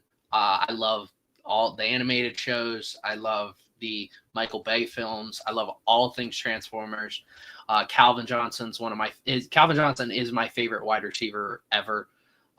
So when I heard his nickname was Megatron, it just added more of my like passion for him. I love this jersey so. I love this jersey so much. I wore this all the time throughout like 4th, 5th grade to middle school. In fact, for 7th grade, I was sick for a week to begin the school year. And then I came to school not knowing like if anything was going on. And all of a sudden all the students are like going to the assembly room. And I'm like, what's this for? And it's picture day. So if I go back to my 7th grade photo, you will see this jersey, me wearing this jersey. And another thing with this jersey is that year in 7th grade was the same year that Calvin Johnson broke the receiving yardage record. Now here's where my bad luck begins starts because he broke the receiving yardage record with a broken finger. The entire season he had a broken finger. Damn. So that's a minor one, not as bad as others, like some players have died. Some careers injured after I get their jerseys, but I love this jersey so much. Damn. So basically what you're saying is, if you're a professional player, they don't want you to buy their jerseys. Is that what you're saying, Jordan? Is that what you're alluding to? Okay. Yeah, that's why I buy a bunch of players' jerseys. All right. So, hey, Jordan, I need you to go out and buy all of your Saints jersey, all of the Saints players, go ahead and buy their jerseys this year, and all of the Eagles players, go ahead and buy their jerseys this year too. Yeah, Do go you ahead have and a do it. Cam Jordan jersey? I do have a Cameron Jordan jersey. Wear it every day, Wear Jordan. Yes, wear it every day. Yes, that'd be it. awesome. All right, so Jerry Rice, what you got? So this year, this is my favorite jersey I own. It was a jersey that I always wanted when I was little. I love the 3D numbers on it. It's got the 75th anniversary of the NFL logo on the front of the jersey. It's from a knockoff website.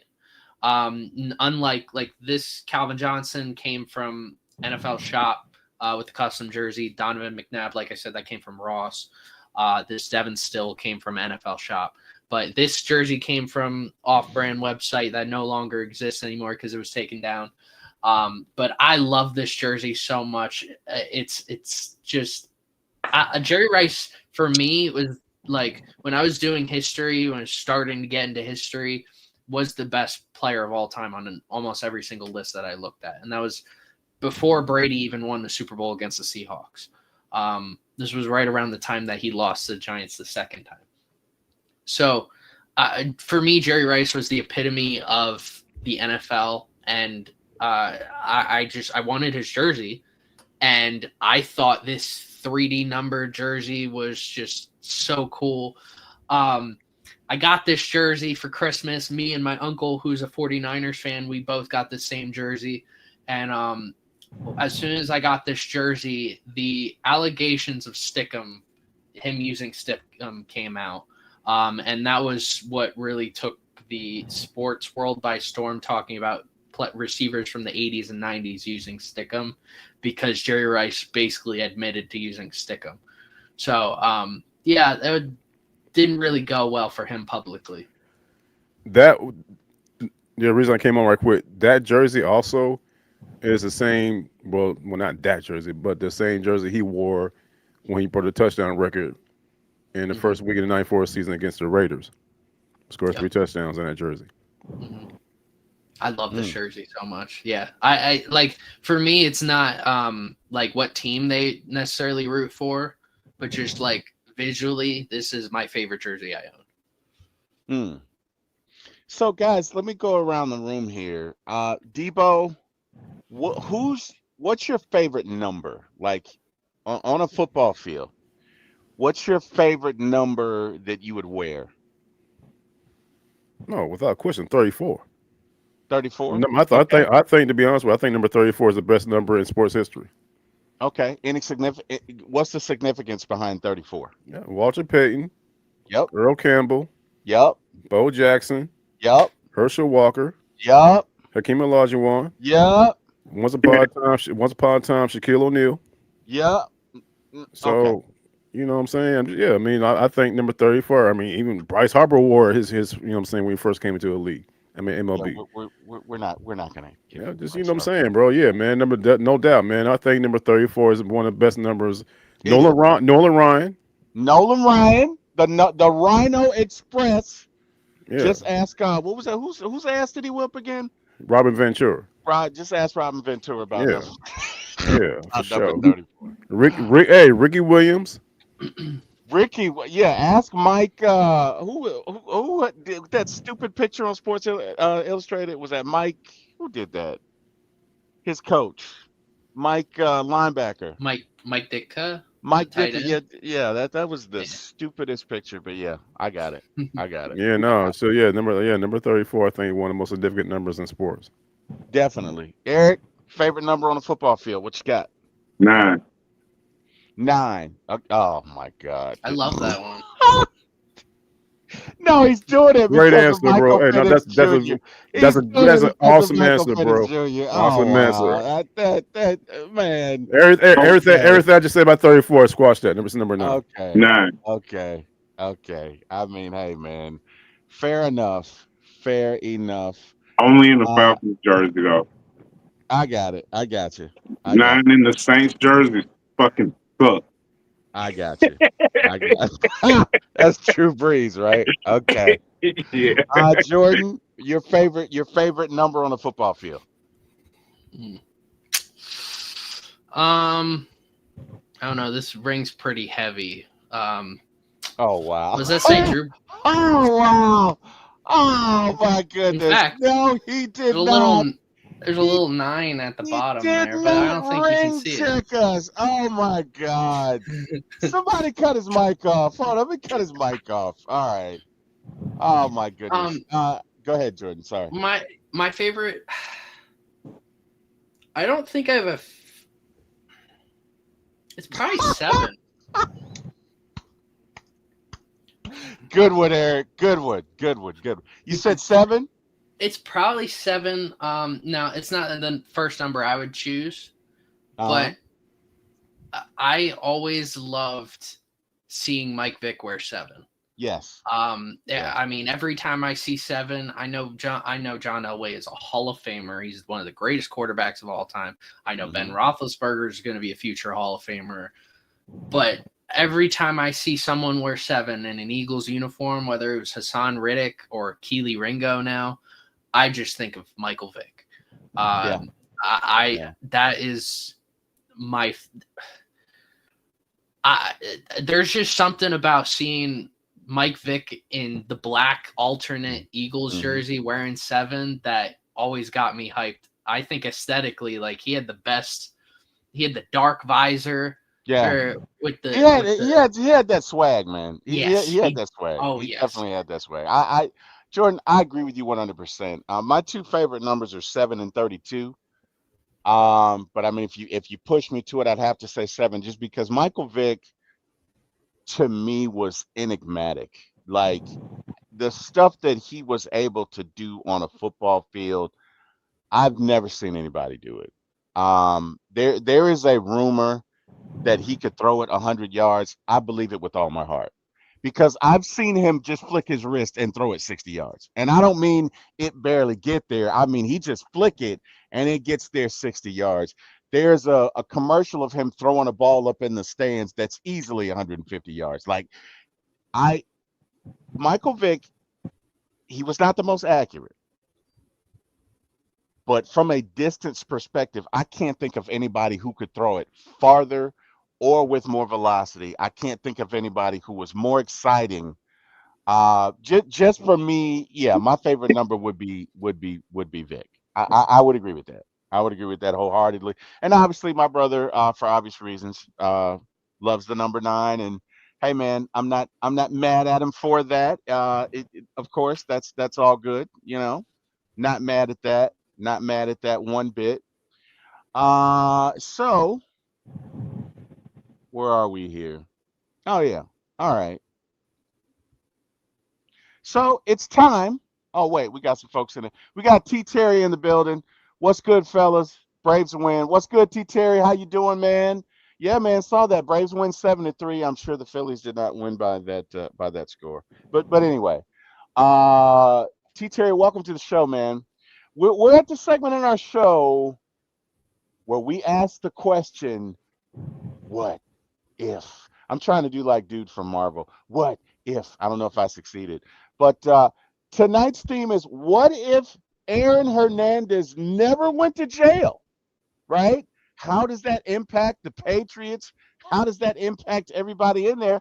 And wait a minute, we got Miss Carrie in the building. Miss Carrie says, "Hey T Will, Eric Debo, and Jordan from Pensacola Beach. Just watched the Little Braves get kid. the dub at the hotel bar. Let's go make Acuna a Brave for life. Amen, Carrie." Let me tell you something. Carrie is the best damn producer in the show.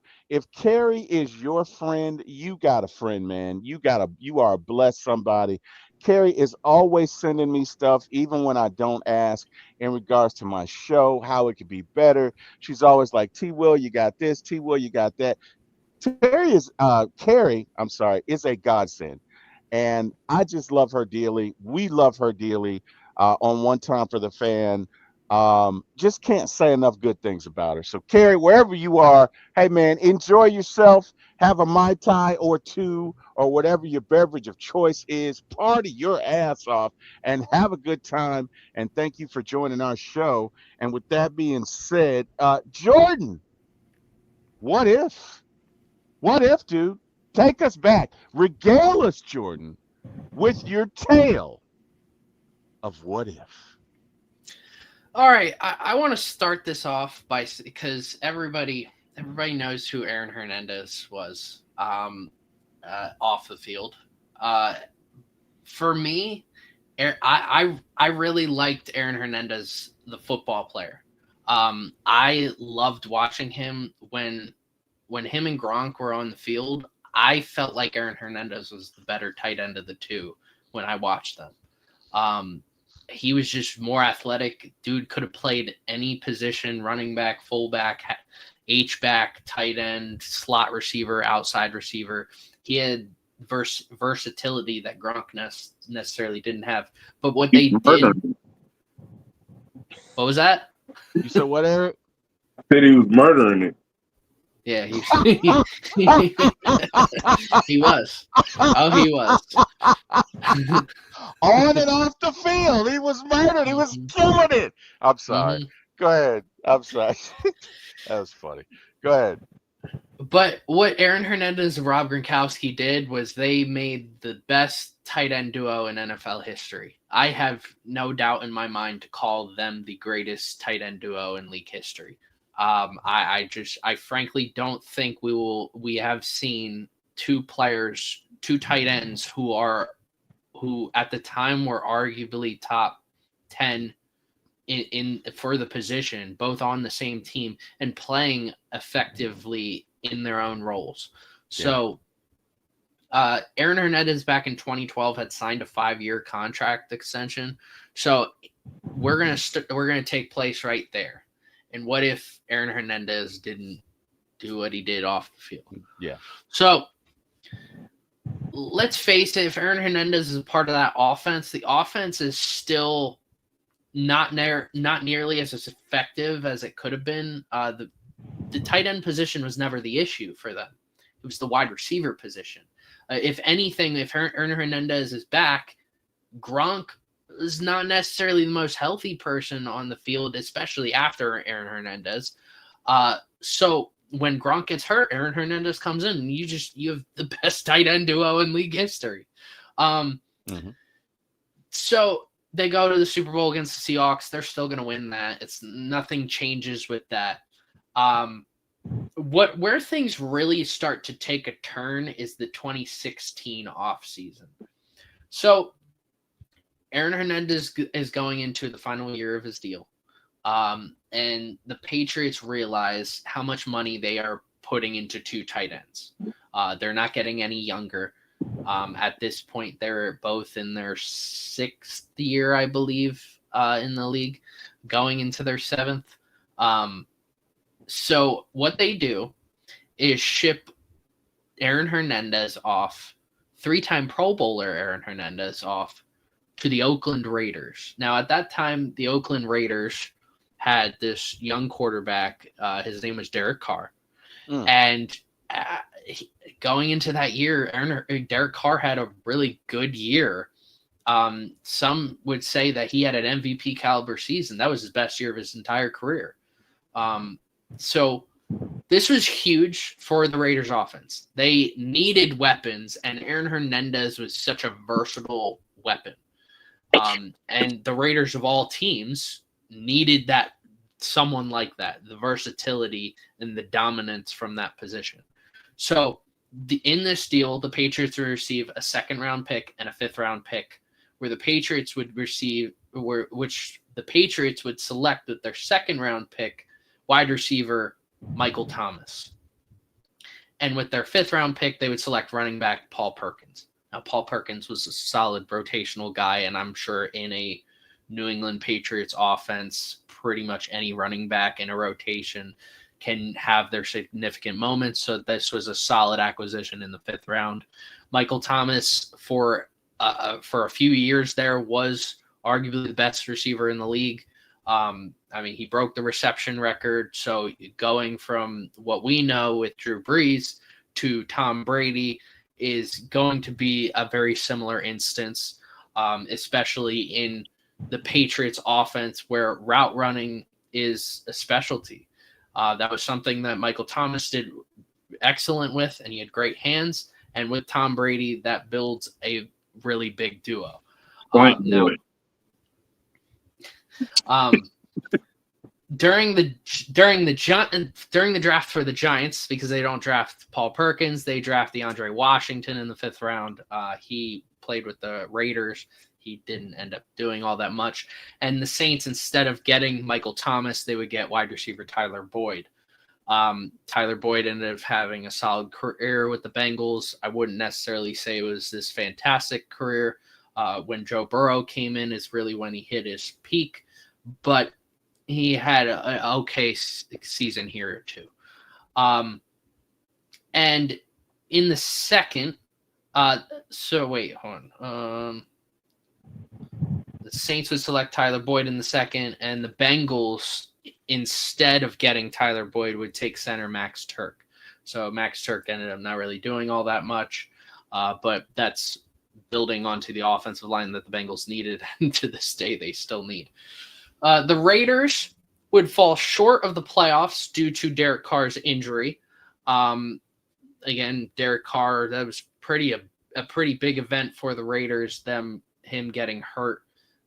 Who knows what he would have been like in his career had he not gotten hurt. Who knows how far they would have gone in the playoffs. The Patriots would still go on to win the Super Bowl even without Aaron Hernandez.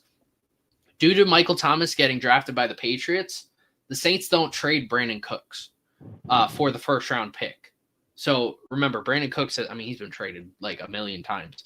In fact, this is talking back in 2016, 2017. Mm-hmm. Brandon Cooks became a free agent for the first time in his career this offseason. So that's how many times he's been traded. So Brandon Cooks would stay on the Saints. Jared Cook would end up going back to the Packers. Jared Cook went to the Saints, but he would go back to the Packers and join Martellus Bennett, who was still in the Packers. Now, Jared Cook and Martellus Bennett were both, at one point in both their careers were top 10 tight ends in the league.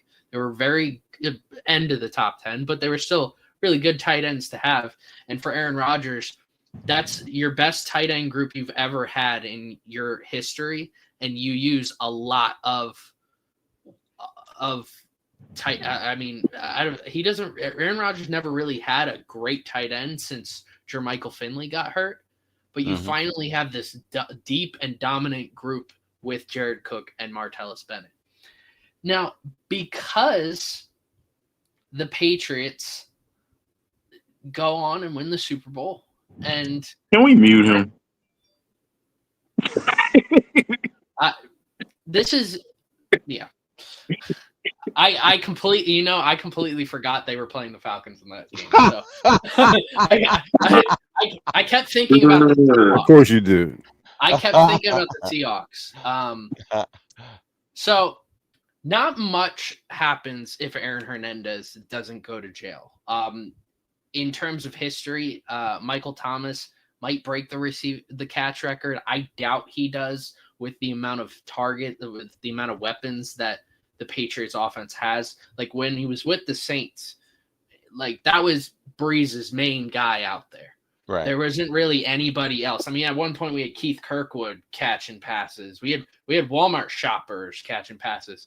And people say that about the Patriots, but the Patriots also had Julian Edelman and Rob Gronkowski, and Danny Amendola was a really good receiver for a good time there, especially with the Rams.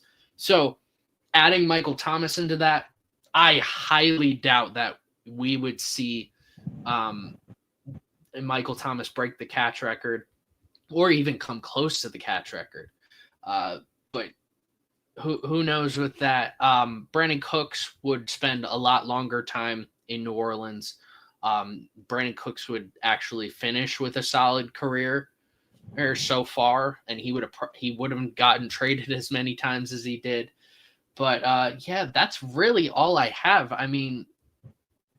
This doesn't really impact the league as much as a lot of people would say. But it would impact a lot of history. You would add more stats to Gronk and Aaron Hernandez's careers. Aaron Hernandez would go on to be one of the better tight end, probably the greatest tight end too in NFL history. And then he would go and make a name for himself in Oakland with Derek Carr. For Derek Carr, he didn't really get a good tight end until Darren Waller. And by then, Darren Waller was already a few years into the league. Right. Outside of Darren Waller, he's had Amari Cooper and Michael Crabtree for that short time frame. But during that time frame, having Michael Crabtree, who is still a very solid wide receiver too, Amari Cooper, Amari Cooper has been a really good receiver in the league, and Aaron Hernandez is a really good receiving core to have for a young quarterback like Derek Carr. So the potential had been there. It's not like this would have taken them to the Super Bowl or anything. They would have changed the outcome of a couple games here and there. But overall, it doesn't really impact anything spectacular except for maybe Michael Thomas's record for catches doesn't get broken. Good deal. Good deal. Well, hey, man, we thank you for that. Appreciate that. Jordan, last week we got into, or I think we did it last week or the week before, but it was the what if Michael Vick had never gone to jail. And you alluded to the fact that the Falcons would win 2 Super Bowls under him. I agree with that. Now, that year that we had Bobby Petrino was supposed to coach the Falcons with Michael Vick, and on their show with Roddy and Julio and Harry, they talk about how good they thought they were going to be that year, and they thought that they had a shot to win a Super Bowl. Eric, Depot, I'm going to open it up. Do you agree with them? Are you trying to piss us off or something? No, I'm just asking. We're going to talk about the Super Bowl. Now we want to talk about the fuck. I'm not even going to say his fucking name. But I'm saying in correlation to what if, do you think that the Falcons had a decent and I brought it up because on that when I get the answer to that Aaron Hernandez question, what if he never went to jail? What are you talking about? We just answered that. What are you talking about? But why don't we go to Petrino now? What kind of talk about it? Because we did the what if Michael Vick didn't go to jail last week or the week before.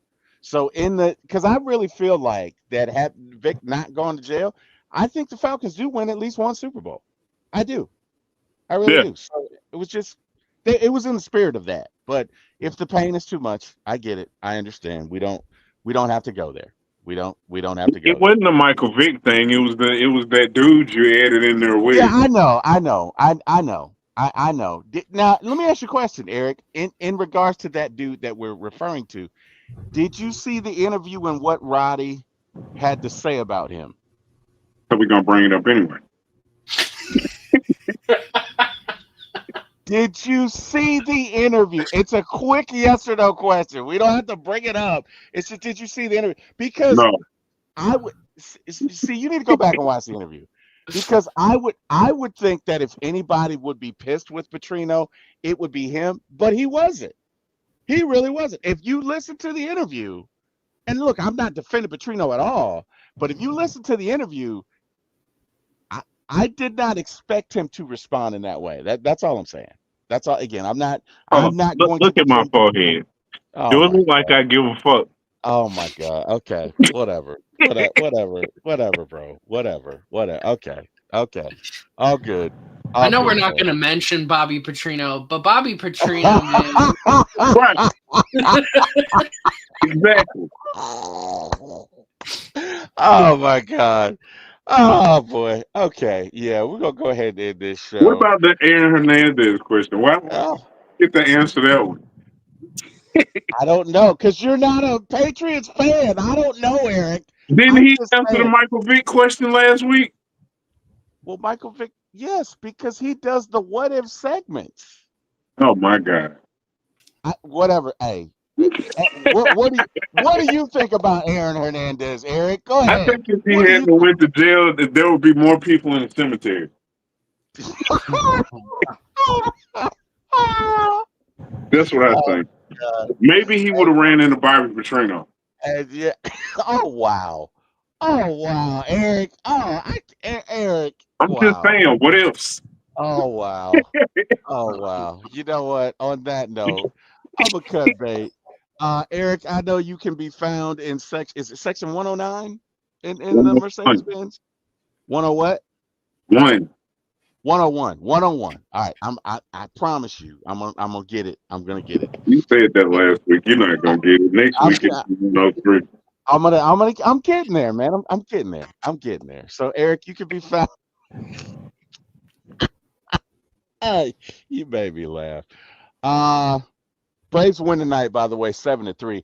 Kerry's talking about a throw that Acuna made. Eric, did you happen to catch that? Man, he threw a motherfucker out at third base. That was the best throw. That's the best throw I think I ever seen I from got the to catch that outfield. throw. I got to Yeah, catch you that didn't throw on see the that? highlight. No, no, I didn't. Oh, they definitely gonna I show it didn't. in the highlight. Yeah, I definitely got to catch that throw on the highlights, man. Braves coming up on the trade deadline. Let me ask you guys a question. And Debo, I know you and I have talked about this. Do you think that the Braves trade away Ozuna and or Iglesias, or do you Please think they trade do nothing? Iglesias. You said what? Please trade Iglesias. Okay. Debo, you think the Braves trade away Ozuna and Iglesias, or what do you think they do?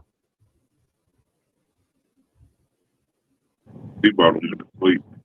Debo, you there? Debo left when you brought up Bobby Petrino. I guess he did. I guess he did. Debo, you there? Okay. Uh Debo done fell asleep over there. I get I looks like he did. Okay. All right. Eric, you think they trade away Ozuna and Iglesias, or what do you think the Braves do? Yeah. I don't know. After the night shit, we might take off. See that's what I'm thinking about. And George get ready to roll his eyes. But if the Braves go on a 10-game win streak, then it's a different conversation, right? Now, Yeah. I know you got to bring up some guys. Like our pitching staff has been decimated by injury, so you're gonna have to bring up some guys that you're gonna hit on. But to the extent that you do, and you start to get going, I guess my thoughts would be: do you add at that time, or do you still do nothing? Like Send him Kurt. let's. You said what? Send him Kurt. That's wrong. That's wrong sport, buddy. That's wrong. You know what? I think Kirk has accepted his destiny. You know what I mean? I don't. I mean, well, let me ask you a question. I He'll think never he. start. He'll never start a game ever again. No, I think he's out of here as soon as somebody gets injured. Probably. Debo, do you think the Braves trade away Ozuna and Iglesias at the trade deadline? Yeah, well, no, they're definitely going to trade Ozuna. Yeah, Okay. Ozuna is as good. He's as good as gone right now. Okay. Iglesias is kind of that's up in the air because over the past couple of performances, he's had a bunch of scoreless innings. But man, I think Ozuna is like the writing's on the wall right now. He's out of here. Okay. Um, Let me ask you this: if the just work with me here. If the Braves get on a 10-game win streak, right? Let's just say this offense. I know. I knew you were gonna scoff. Let me tell you something about Debo. Debo Tommy, is a watch great. this. Watch this. D, Debo is Back a to great the scoffer. shop. You said what? Back to the shop. Yeah. No, I get it. Hey guys, we got Craig in the building. Craig says T. Will done got the Jack special camera just wide enough to fit him in. Hey man. Hey, you know. Hey. Let me, hey, I Eric. What? So elaborate on it. I ain't gonna lie to you. I said, boy, for a hot second. What topic we talking about? we're talking about trade deadline now. We're talking about, we've done all football. We've got actually, I think Jordan has about 3 jerseys that he's got to talk about. But for the most part, we're talking about the Braves right now. Also, Acuna made a great throw. Debo, were you watching the game while we were doing this? Did you happen to catch the throw that Acuna made? No, I didn't. No, no. Okay. Well, Yeah, from what I got I no, I was on. I only had to step away for like 2 minutes, but no. no, it's all good, bro. I got the game up. So, but in between doing this and I missed the throw, but apparently it was an amazing one. Mm-hmm. It was an amazing one. So yeah. Um. Anyway, what was I saying? So Debo, let's say Braves Oh get on my! a 10 game. What happened? I just watched the Acuna throw. Was it that good? yeah. That was one of Damn. the best throws I've ever seen. I'm telling All you, right, it might I be gotta the share best my throw I screen. ever seen. I gotta share my screen. All right, hang on, guys. Hang on one sec. I don't know if I've seen it. Where did That where was did you where did you see it? I just Acuna. saw it on Twitter. Go look on the Braves page on Twitter. I'm telling you, it's gonna be everywhere. You're gonna see it. I mean, Nobody can see that. It's too bright, dog. We can't see it. Hang on one sec. Let me see. It's Yeah, still gonna be no. too bright, bro. That looks like Mortal Kombat. Yeah. That looks like the Mortal Kombat. I could hold on. I'm gonna It see if looks I can like bring it up. trash. Hang on. you see that Super Bowl ring that It they looks just like revealed? trash. It Oh looks like somebody wow. balled up Oh some shit. wow. We can't see that. Oh wow. Oh, you can see it all right. I can't see it. It looks like a light with some balled up trash in the middle of it. You can, Oh, okay. I see. Damn, he threw it from the corner. Yeah. yeah, that was an insane throw. That was Wow. Okay. All right. incredible. I'm about to share it now. Like he Hang on one just, sec. there's no way he was trying to get that out. He was just trying to throw it as close as he could. Damn. Wow. That's an arm. That's an arm that's legendary. Like they don't make arms like that. Share screen. Share screen. Entire screen. Now I gotta find the screen. The Eagles it. Super Bowl ring has retractable wings. Just put it over where Jordan is. ah. All right, can you guys see it? Yeah. Damn. Like I didn't So- think he was out at first. But from where he threw that, Man, that's crazy. let me tell you something. That's almost as good as the throw from Bo Jackson to get Harold Reynolds on that play in left field because Acuna is That might essentially be at the about. wall. Yeah, I forgot about that one. Yeah, Yeah, yeah. He's yeah. essentially at the wall. But Yeah. that's almost just as far. Like that is a ridiculous throw. People don't realize how far that is. That is and he got there Man, that's in crazy. the air. Yeah, he got it there in the air. It looked like That's amazing. it looked like Michael Penix threw that ball. Yeah, that's. I wonder if Acuna could play quarterback. He probably can throw the ball Mhm. at least 90 yards. Like that You'd arm. be shocked because Joe Burrow tried throwing a baseball and it looked like he spiked that ball. Like some baseball players when they try throwing a football, or some football players when they try throwing a baseball, they just have. It's like they have no idea how to even comprehend the ball size and trying to throw it. Pause. Pause indeed. He's definitely better throw. than all the Saints quarterbacks. Oh wow! Here we go. Here we go. What a throw, man! What a throw! Wow. I wonder if he'll win an ESPY for that.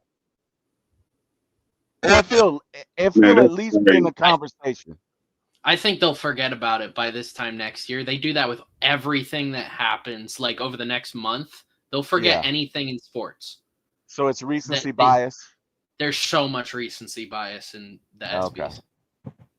Okay. That's this might not even be a nominee next year. That's how much they'll forget it. I mean, with a throw like that, that should be probably the play of the year. That's what I'm thinking. That's that, bro. Again, That's crazy. just from where he is, the only throw that I could that mirrors that is the one from Bo Jackson, right? Which, for those of you who've never seen it, I'm gonna bring it up just so you guys we can compare apples to apples. Bo Jackson throw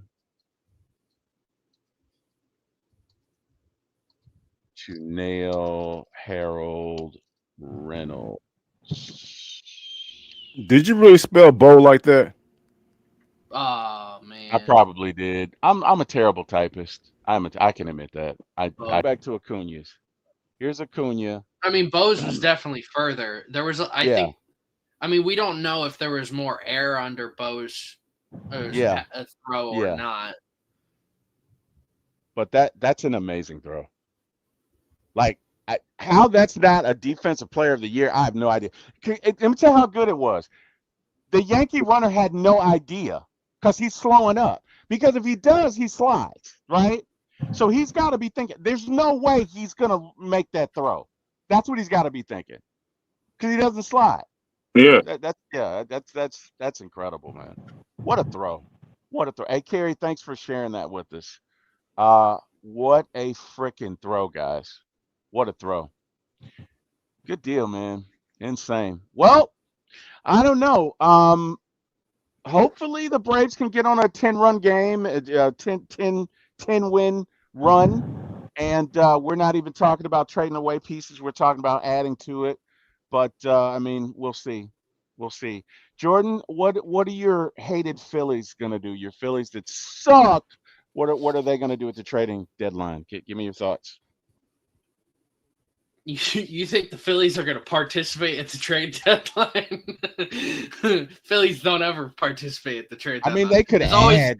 They there's could always add. rumors that they'll trade away guys, that they'll get guys, and we just never do anything. Okay. If we're gonna add anything, it'll probably be a relief pitcher. That's really it. It's not going to be anything major, but that's the only thing I can see happening. Okay. All right, Debo, I got a question for you. You're a realist. Debo, you out there? Yeah, I'm here, bro. All right. Braves are obviously have told Anthopoulos, look, you can't spend any money because they want to get under the threshold. They are under the threshold. The clock restarts next year. Do you think that this team, this Braves team, will go out and spend money next year? Give me your They're gonna thoughts. no, they're gonna have to. I mean, because Okay. we saw it happen from this year from them not doing it. But at the same time, it's not up to Anthopoulos, it's up to the Braves Holdings. Yeah. If the And Anthopoulos that's is what's only scary. he's only doing what they're letting him to do. So Yeah. That's what's scary. That's what's scary. right. Eric, same question. You think Braves go out and spend money next year? Same answer. I mean, Okay. that's the right answer. They got to. You know what? You would think they would, right? You would think if it's me, I'm going to go out and get a shortstop. I mean, no disrespect to Nick Allen, great defense, but I'm gonna need at least for you to hit 260, 270. I'm gonna need at least 12, 15 home runs out of you. You know what I mean? You got to do something. So if it's me, I go out and get a shortstop. I go out and get two relievers. I may get a starter, and that's going to be it. And we're going to take what we got and roll with it. But those are my thoughts. I hope they do, guys. I don't know. I know that the new threshold is going to be 244 million. I think once our arbitration hearings are over, we'll be at about 180 million. So that's what, 50, 45 million, whatever, to spend. So, average annual value of contracts. So we'll see. But it'll be interesting. But guys, with that being said, hey man, I appreciate everybody joining. Really enjoy doing this with you guys. This is always fun. Eric, I know they can find you at the bins in section 101. Do you have Oh, anything to yeah. say to your adorning fans? Or you good with them finding you at 101? Anything else you want to tell them, or anything else you want to share, or you good? Yeah, you find me in 101, and as always, fuck the Saints. Rise up. Wow. Oh, wow. I knew what I know what Jordan's getting ready to do. Let me cut his mic off. I knew he was getting ready to do that. I knew he was getting ready to do that. Debo, Not even uh, looking over there. I don't I even know know it. what he's doing. I know it. I know it. Debo, great show the other night with Ryan the Historian. Yes, sir. And great show earlier this week, man. You got a lot of things going on. Talk about what you got going on with your shows, man. With not only your Hold on. We foodie, got but yeah. your Tuesday night show. Well, before I continue, I see Oh Eric wow! is representing right now. It looks like Oh wow! Oh it looks wow! like Joey and Eric in the face off right now. So let Oh me just wow! yeah. Looks like they are. Oh wow! Now George, but This is like or this like Bane versus Batman. Is this what's going on right now? oh wow! That's what it looks like. That's what it looks like. Got more That rings. is what it looks like. Well, Oh my goodness. Oh my gosh. Oh wow. Wait, Debo, tell wait us a about what minute. you got going on, man. Wait a Tell us minute. about your. Look Go at ahead. him. they're not So done yet. what? Hold on, they're not done. I guess they're not. I guess they're just gonna go on. Let's see. Okay. Stop that. Okay. Okay. Wow. I Wow. have one in Rick, my closet. wow. I have the exact Pause. same one in my closet. That's Pause. the you ain't got that many rings though. Oh wow. Now he. I got a Oh no, I got a Michael Jordan one in my okay. closet. Oh Jordan wow. don't have more Oh wow. rings than the Craig says Lakers. nice show. Then Craig says Kobe. nice show, T. Will, even with all your It NASA was about the computers. Lakers. Hey It was Craig, about the man, Lakers. we got you. We got you. We got you. Can we let Debo tell us about his show, please? Debo, My tell us bad. about your Go show. ahead, big dog. That's all to the G. All to the G. Yeah, it was a great week for me as far as like the content. Uh, you know what I'm saying? Me and my brother, we did a show this week talking about the 90s. We talked about the 1990s Miami Hurricanes, and we were fortunate to have John Michaels from 680 The Fan. He joined us, and you know what I'm saying? Because he's from down Miami. He does some other stuff for the Miami Hurricanes network down there. So he joined me and my brother as we talk about 1990s Hurricanes. Great show. And we can't wait till next week. Next week's episode, we'll be talking about In Living Color, iconic cultural presence in 1990. So we'll be talking about that. Uh, Last night, you know what I'm saying? Big time shout out to the historian K Dub and Graybeard, the Birdcage. They, you know what I'm saying? They invited me on as a special guest, man. And we chopped it up, you know what I'm saying? Talked about the Falcons and everything, man. Great time. And won't be my last time on there, man. They were very gracious hosts, you know what I'm saying? And I'm about to post me another foodie video in a little bit. I'm gonna Tooks Country Barbecue in Rex, Georgia. I indulged in some rib tips and a chopped pork sandwich. I'm about to post that in a little bit. And yeah, man. So yeah, y'all can find me on Debo Vibes on YouTube, the real Debo Vibes on Instagram, Debo Vibes on X and TikTok. And come at me. Let's make things happen, man. Let's make it happen. Debo, I'm gonna make you laugh. So I went to pick up some food, not for myself, but for my family the other day. Went Sure. to a Mexican rest.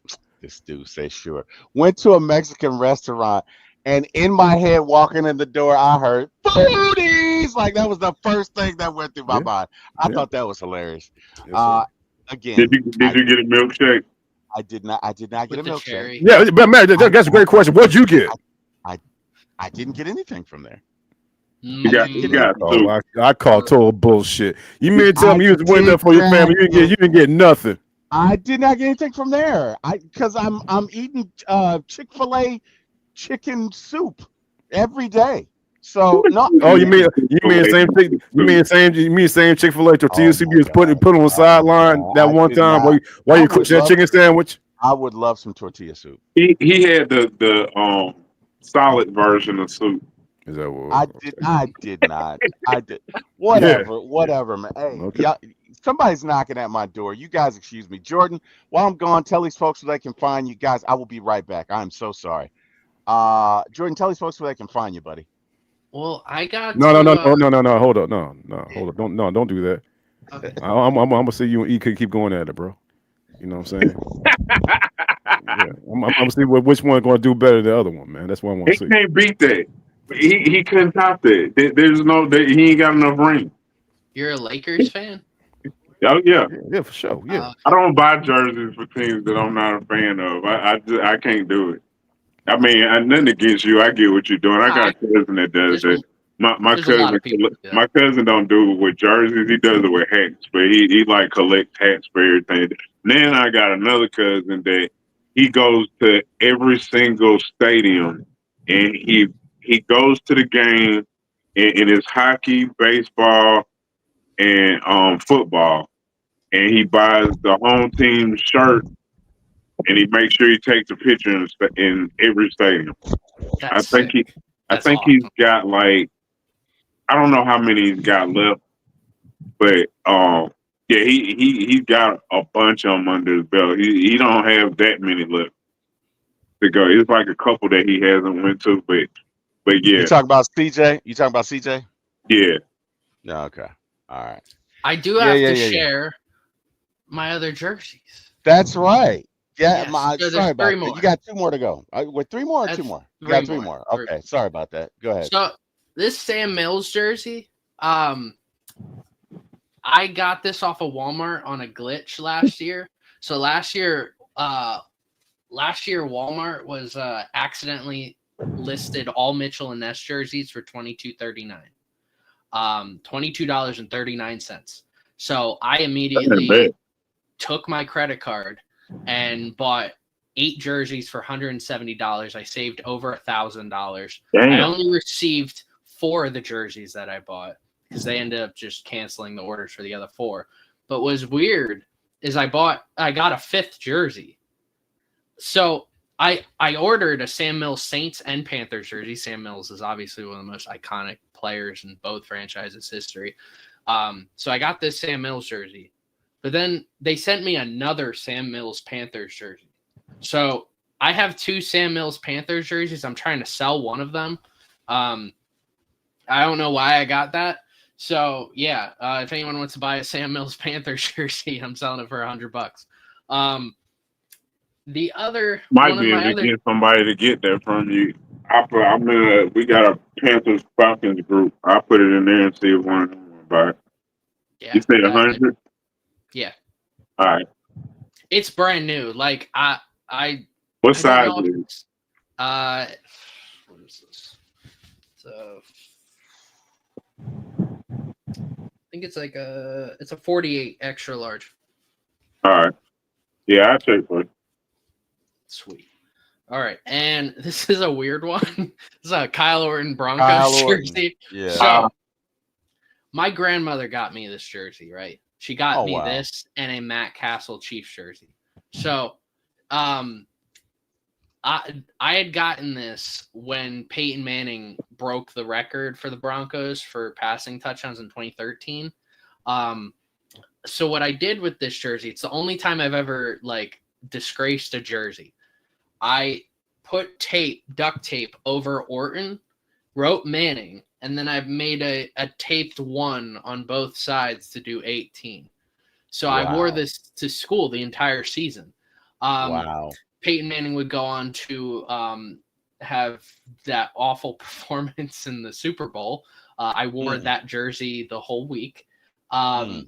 And Kyle Orton ended up throwing the game-losing interception to the Philadelphia Eagles, who ended up winning the division that year. Thank you, Brandon Boykin. So that's my little curse on that. So, all right, Sam Mills is already dead, so there's not really a curse that can happen to him. So rest in peace to him. Bro, watch this. Go ahead, but watch this. When you finish, watch these jerseys. I bet I got worse jerseys than you. And this is the last one, Archie Manning. So this was one of the first Saints jerseys I got. I had a Drew Brees Saints jersey. It was my first Drew Brees jersey that I got. But I really wanted an Archie Manning jersey because I knew how well known Peyton and Eli were, and I felt like it would be a niche jersey to have, an Archie jersey, especially if he played for the Saints. So when I wore this to school, I had people saying Peyton didn't play for the Saints, Eli didn't play for the Saints, even teachers. I had full-grown adults What the fuck? coming up to me. I remember specifically because this one teacher, he hated me. I don't know why. Um, he came up to me and he's like, Peyton didn't play for the Saints, and I said, I know, this is their dad. And he's like, oh, and God, I hated him. But yeah, it's such a unique jersey, and I'm glad Archie played for the Saints to where I could like wear this to school. But yeah, this is probably one of my favorite jerseys that I have for the Saints. It sucks I don't fit in it anymore because I wore that in like middle school. So, but yeah, those are all my jerseys. I mean, I got a story for almost every jersey. I counted right before the stream. I have from across all sports, I have 190 total jerseys. I have 145 NFL jerseys. So I got stories for almost all of them. I got some with the Falcons. I'm pretty sure I already shared on this story on here, but I don't think any of you would like to hear that story on the Falcons jersey and wearing that. So I'll save that for later. You're probably right. Yeah, you're probably right. I would agree with that. I would agree. Well, hey, man. Yeah, good call. Thank you. Thank you for sharing these stories with us, Jordan. And hey, man, tell these folks where they can find you. You can find me on Old Tegacy, ULTEGACY. We do everything when it comes to sports, hot takes, top 10 lists, you name it. You can watch some of our videos. We do history lessons when it comes to like Babe Ruth's called shot, Will Chamberlain's 100-point game, going through history. We're trying to teach everybody when it comes to sports because, I mean, we're all learning the game as it goes on. Even if you're 80 years old or 4 years old, we're all learning the sport. So, yeah, you can find us there, and you can come watch me and Terry as we review movies. We're going to be reviewing Superman tomorrow.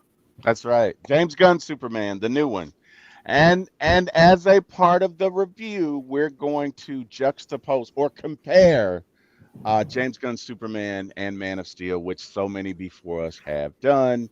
So tomorrow should be fun. What are we thinking, Jordan? 7:30, 8 o'clock.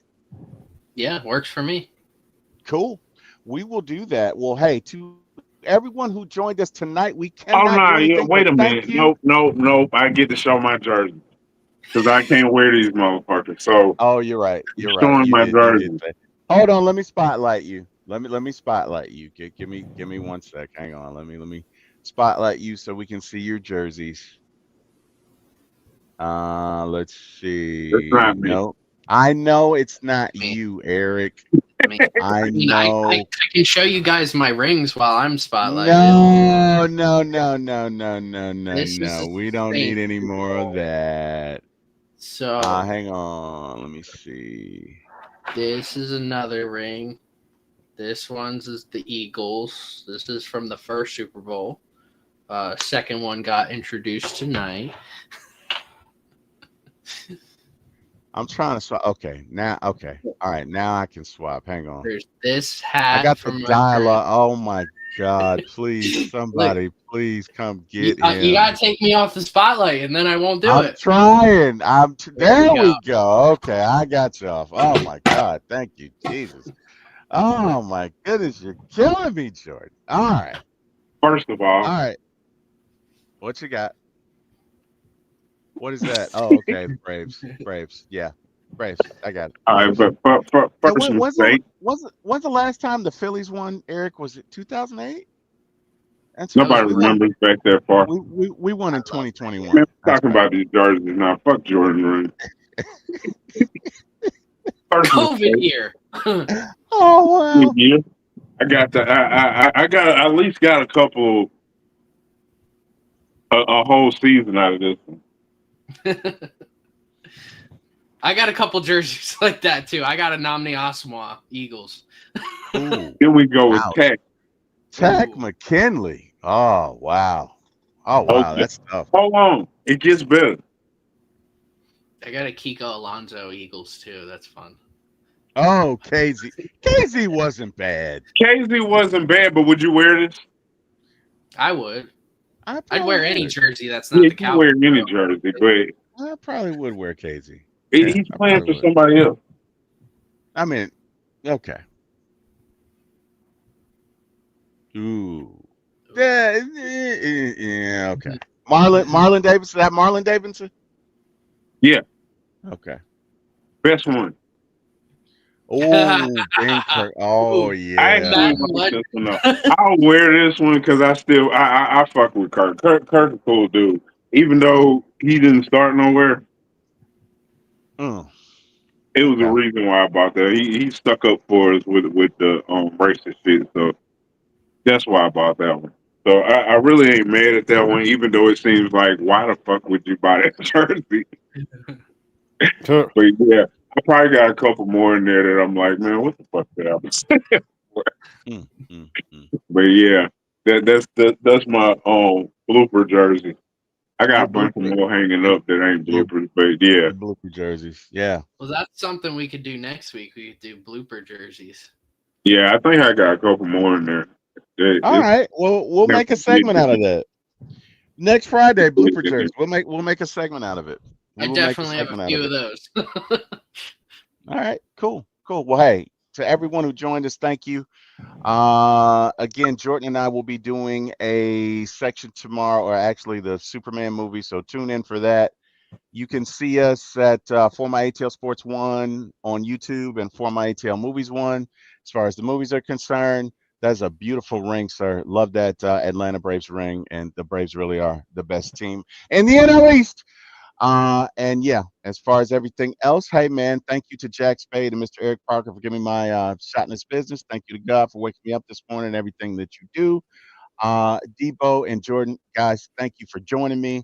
And everyone in the chat, you guys have an amazing day. Jordan and I will see you guys tomorrow. Everyone be safe and good night. Yes, Go sir. Braves. Hey, we just had such an amazing time. What a show. I enjoyed it. I hope you enjoyed it. I think you enjoyed it. But either way, how are you going to do that and not hit like, share, subscribe? I mean, we were having so much fun. We can come back and do it again. Go ahead and hit like, share, and subscribe. For My ATL Sports 1 on YouTube. Say again, it's For My ATL Sports 1 on YouTube. Or grab the link below. For My ATL Sports 1 on YouTube. Go ahead and click like, share, and subscribe. And guess what? You can come back to the next show or the show after that, or maybe even the show after that. But if you don't like, share, and subscribe, there could be shows that come out that are great that you just miss. And you don't want to do that, do you? We had such a great time. Come on. Hit the like, share, and subscribe button. You guys have a great day. Thanks so much for watching our show. And we can't wait to see you again. Thank you, thank you, thank you. We thank God for you and we appreciate you. Hit the like, share, subscribe. Until next time. Goodbye.